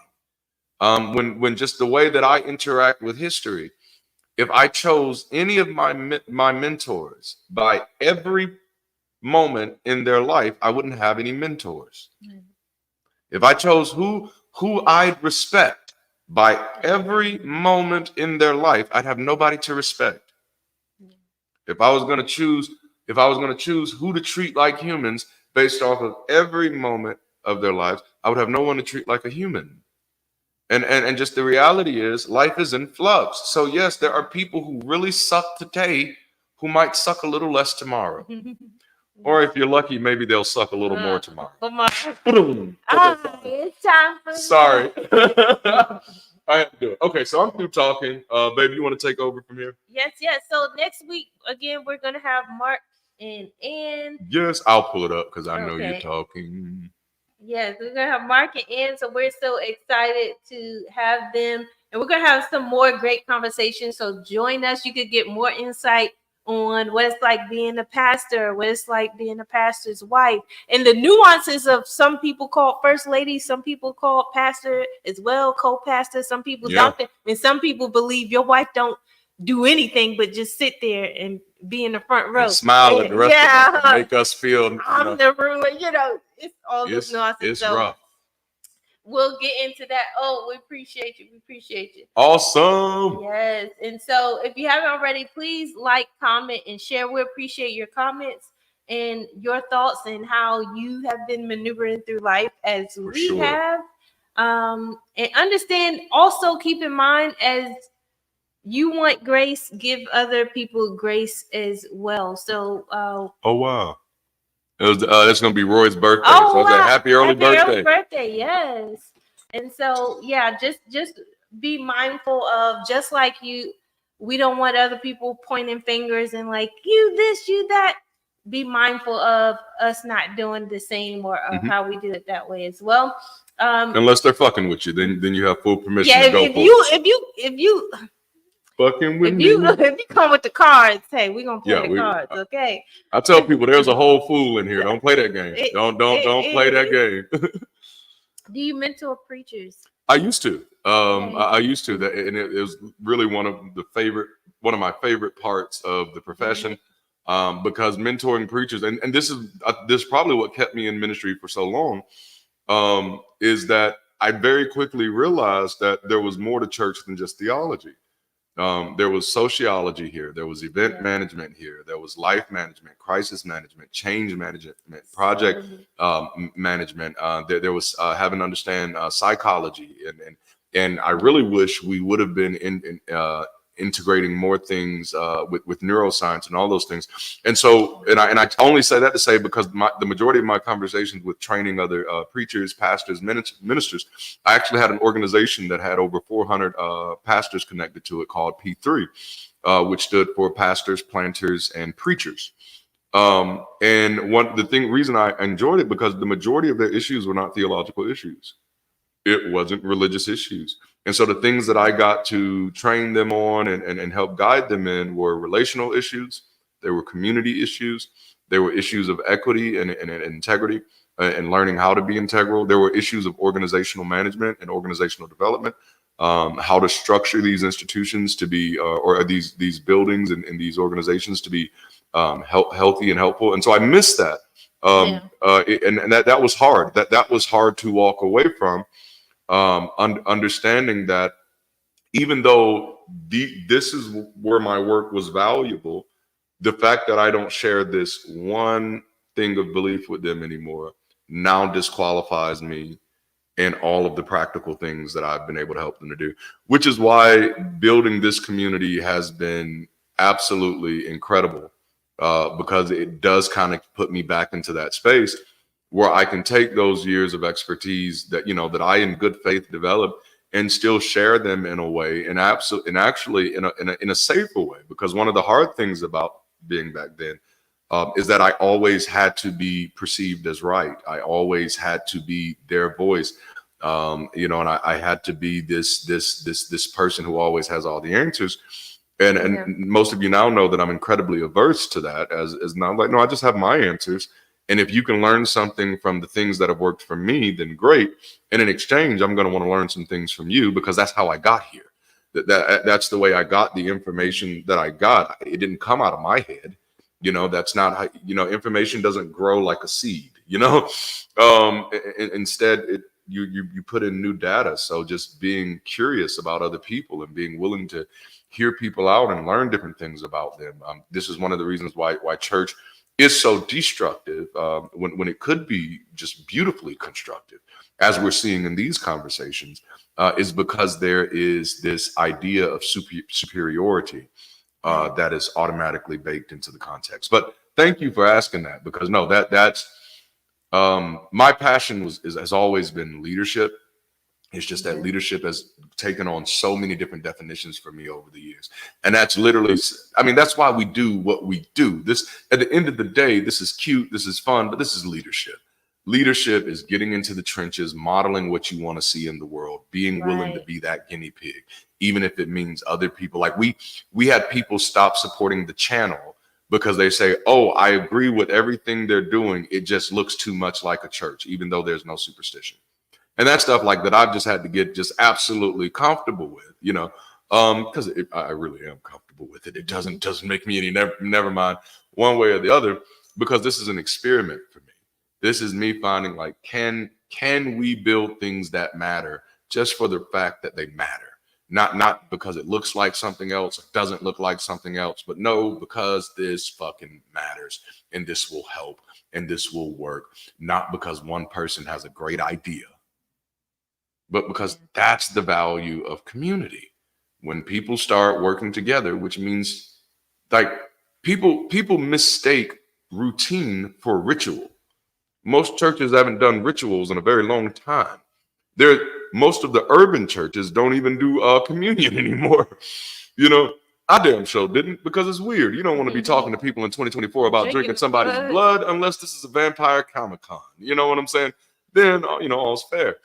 But it really did become just about people for me. And so, you know, that was a major loss to have to walk away from all of these things that I tied myself to, and things that meant something to me. Like, yes, I can talk about all of the things that are wrong with church, but I hope I try to bring enough nuance to the conversation where y'all know, like, well, he did have some good days too. His good days just didn't have anything to do with superstition or bullshit. My good days in ministry were the days where we were actually helping people. My good days are never going to be the days that had anything to do with prayer. My good days are never going to be the days that had anything to do with when I was trying to cast demons out of people, which I was a demon buster for a while. My good days are those days realizing when people came in and was just like, hey, pastor, you know, I've been coming to this church for a while. I'm working on this in my life now. Like, those were the good days that had absolutely nothing to do with Jesus, had absolutely nothing to do with God, had absolutely nothing to do with the Holy Spirit. It was just this person said, hey, something that's happening within this community was enough for me to reinterrogate my life and make some different decisions. And I think what people miss, and forgive me for kind of diatribing here, I think what people miss is that in spite of all of the shortcomings of the religious aspect of it, the church as a system is the only thing that exists. And I'm not saying it should be the only thing that exists. I'm saying that should be the message to the secular community, is that the church shouldn't be the only thing, but they're the only thing that exists that keeps people into the routine of caring about other people. We don't go to work to know how to care about other people. Right. We don't go to college to learn how to care about other people for the most part. We don't go to the bar to hang out with our friends to be focused on solving community problems. The church is that place. The church, at least for most places, it's a privately held community center that like does way better than most. You know, the problem is the superstition, not the people gathering. You know what I'm saying? Yeah. The problem is the superstition, not the people working together. And so many times in the secular community, we're so averse to working together because we're like those kids. We're like kids who got hurt by something, and you don't want to get hurt by it again. So I remember when I used to have to counsel people who were dealing with infidelity, and there was always trust issues afterwards. You know, there was this person cheating on somebody, and in counseling, the man who cheated is, you know, well, you know, she doesn't trust me. If I'm doing this, or if I'm doing this, she's going to be looking. And while, yes, you know, I talked to both people. I talked to adults. And so my thing was, you know, this trust is going to have to be earned. But that is going to have to be a graceful transaction as well. Like, you can't be overbearing. If you're going to choose to stay in the relationship, then you can't continue to lock this person into that moment. And that was for them. But for him, it's like, I want you to reframe the way you're speaking about this trust thing. She doesn't trust me. When you think about a child outside who's playing around a hole in the yard and then falls in that hole and hurts himself. And then Every time his mother or his father looks outside, seeing him playing in that backyard, they're gonna be concerned if he gets too close to that hole. And so so I had to let him know that what you're seeing is not a trust issue, it's fear. And That's you good. introduced it. Yeah. You know what I'm saying? Yeah. This fear didn't exist until you created this moment. And so you're now dealing with the consequences because she knows she can't trust you next to them holes. Holes with an L. Holes with an L. You know, she can't trust you around the holes. So of course she's going to be afraid. You know, but it's kind of understanding those things. Okay, I've said a lot. I cut you off a little bit. Oh, it was a question. That question sent me down the way. All heard seeking the hill. That's it. You want to face the most decent? Yes. Oh, absolutely, yes. Absolutely. And yeah, it's a lot to unpack, and you understand that it all can't be unpacked or isn't going to be unpacked in a day. But you don't have to throw away, again, when we talk about tools or your certain institutions. It's like, how can you improve the institution, you know, instead of looking to just throw things away. Or do it better. Like when you get mad at McDonald's, you don't say, oh, I'm going to go boycott burgers. You go start a Burger King. Yeah. You know what I'm saying? That's what I'm telling the secular community. Like if the Christian church is McDonald's, bitch, be Chick-fil-A. Oh, that didn't work right. But it still works. You know, we're going to be the Chick-fil-A of atheism. Let me stop. We're seeding the concept of community to churches like they have a copyright to it. It's like, it's insane. It's insane. It's insane. We're actually closing out. What was the topic? We've been all over the place today. I know I've been changed. Was the topic? Yes. But I think we were just on this idea of the secular community not seeding the idea of community to the church. And not seeing routine as ritual. You know what I'm saying? Yeah. Because but even not even seeing ritual as superstitious, you know, which I'm not a very ritual person. Like that was a hard thing to realize about myself. Like I actually don't care about birthdays. I don't care about holidays. Yeah. And I never did as a child. I was pretending, you know, because that's what people told me was socially acceptable, that you're supposed to be happy that it's your birthday. And I'm just like, but I was already born. So like, I'm not being born again today. It's just another day and I'm here. And so it was really, really hard for me. I don't know how I got to that rabbit trail. Yeah, early on, remember, I was like, I'm going to make sure you enjoy your birthday. So yes. Birthday, so... Yeah, it's like, oh yeah, you're gonna you want me to enjoy my birthday, but you don't want me to enjoy the other days that are not my birthday. Why is it only my birthday that you want me to have a good day? Yeah, you know, Valentine's Day. That's when you only show you. Yeah, like somebody show you I love you. Like, what was I doing the other days? Like, you know what I'm saying? Like, what was I doing? Yeah. So, but yeah, we had good conversation. If you missed the whole conversation today, go back and watch, because we kind of dive into a little bit of our personal lives as experiences as an adult, and some in childhood. So if you want to learn more about us, you know. Baby girl shared a mind change event for her, a moment where she realized she had changed her mind about the efficacy of prayer. And I shared a moment where I realized that I had changed my mind about the Bible being accurate, or even me being accurate based off of the Bible. Very interesting moments, and got very personal, you know. Yeah.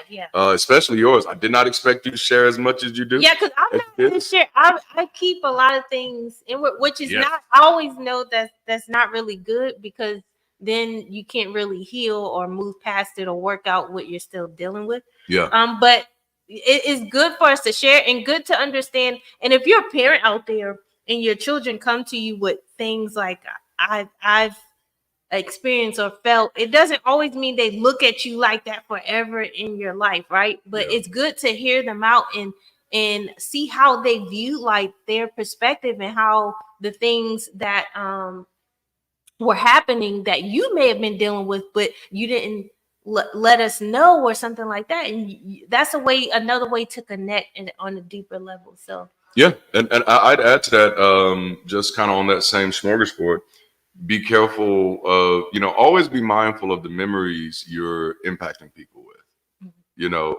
because there are things that you do that may be completely insignificant to you and may be like become the most important moment in their life. A great example is the Street Fighter movie years ago. Chun-Li spent her whole life trying to, get Major Bison, M. Bison, and to get revenge because he killed her family, And then when she gets there and she finally has him and she's taking out the stuff and he says, she's like, you killed my family. And I think she's like, did you remember their names or something like that? Yeah. And he says, oh, poor darling, for you, that was the most important day of your life. For me, it was only Tuesday. Dang. And like, it was rough. It was rough. But like, I think sometimes that is how we often become the villain in other people's lives. And of course, hopefully we're not out there, ravaging villages and shit like that. But it's also just sometimes when we're dealing with people, we're not mindful that this thing that I say to you may have more of an impact on you than it will on me. And I think for those of us who have been children and who are currently parenting children, that becomes very much so clear because, and it's a weird thing because, and it's kind of like what Dave just kind of hit this illusion of free will in this situation. Because it's a weird thing, the same way you acknowledge that the words I'm saying are going to be emotionally troublesome for you. And to get the safety to acknowledge that, you'd also have to be acknowledging that the reason I'm saying or behaving this way is because I'm dealing with my own type of emotional trauma, And so it's like we could stay on this rabbit trail, like it's good, like good stuff, and that's why we do conversations like this every Sunday, so that we can talk amongst each other and start talking about things. Because again, healthy people, if we want healthy outcomes, we need people with healthy relationships, and if we get healthy relationships, we need healthy people. And it turns out and that's what the howdy human conversation kind of led us to. Is that what's healthy for you may not be healthy for me. Right. And I think the thing that has probably contributed to the most unhealthy habits among humans is this idea that we should be controlling each other or just this ownership, right? Where your life should cater to my opinions. And instead of allowing everybody to kind of live their experiment, within socially accepted limitations, but to live their experiment, in peace, so that we can learn from it, and that's what I love. That's what I'm fascinated by. All right, I'm done. I'm shutting up. Yeah. So, for you, we thank you for your support of the channel. We thank you for those who financially support through liking, sharing, commenting. And always know that if you're not able to financially support, we definitely understand, but we definitely appreciate when you do. So thank you to our patrons.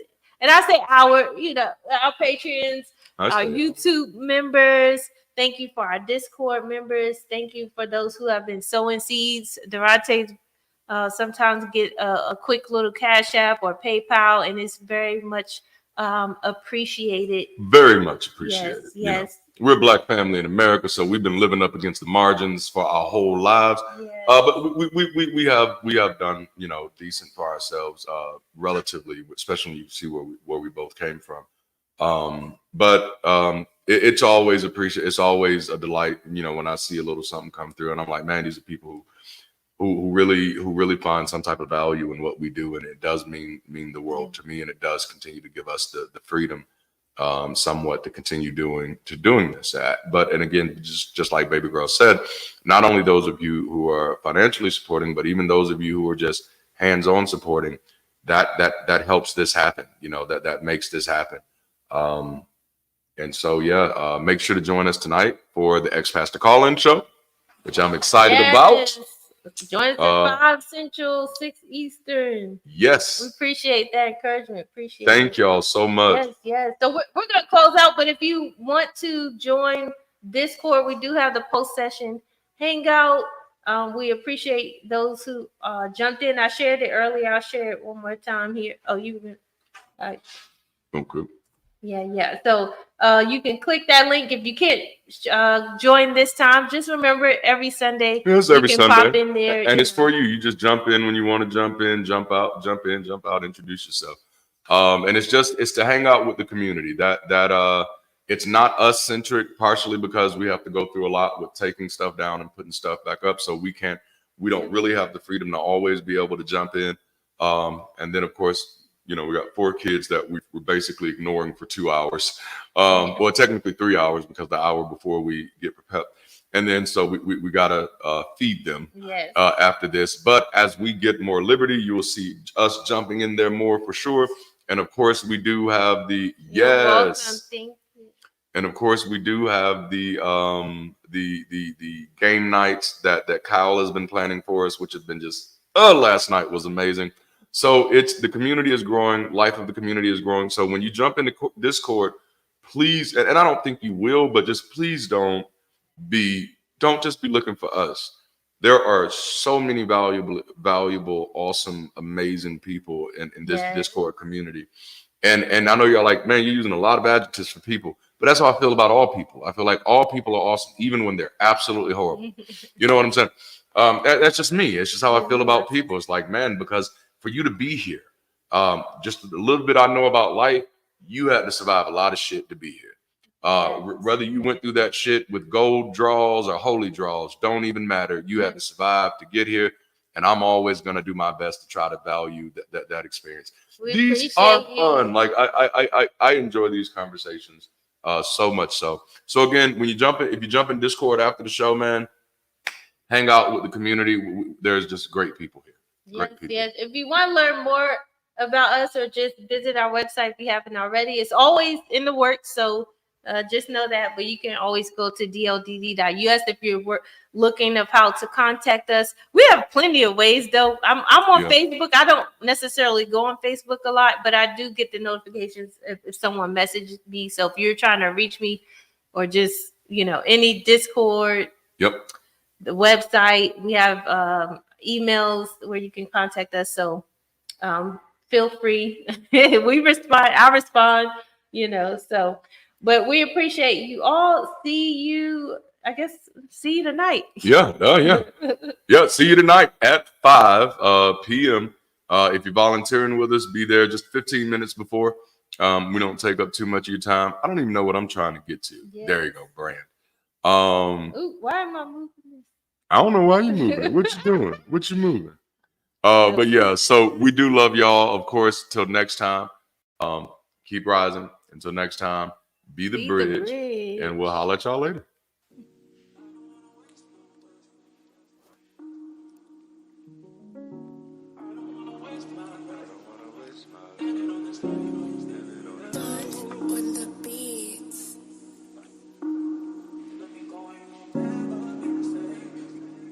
jwoodbeats.com. I can do anything. Fuck your opinions and energy. I finally got the epitome. My biggest hindrance was God can't do nothing but fail. Greater is me. I never needed your deity. All of this human capacity. When it gets rough, I can pick myself up and prevail. I can do anything. Fuck your opinions and energy.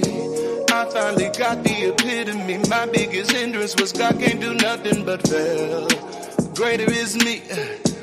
I never needed your deity. All of this human capacity. When it gets rough, I can pick myself up and prevail.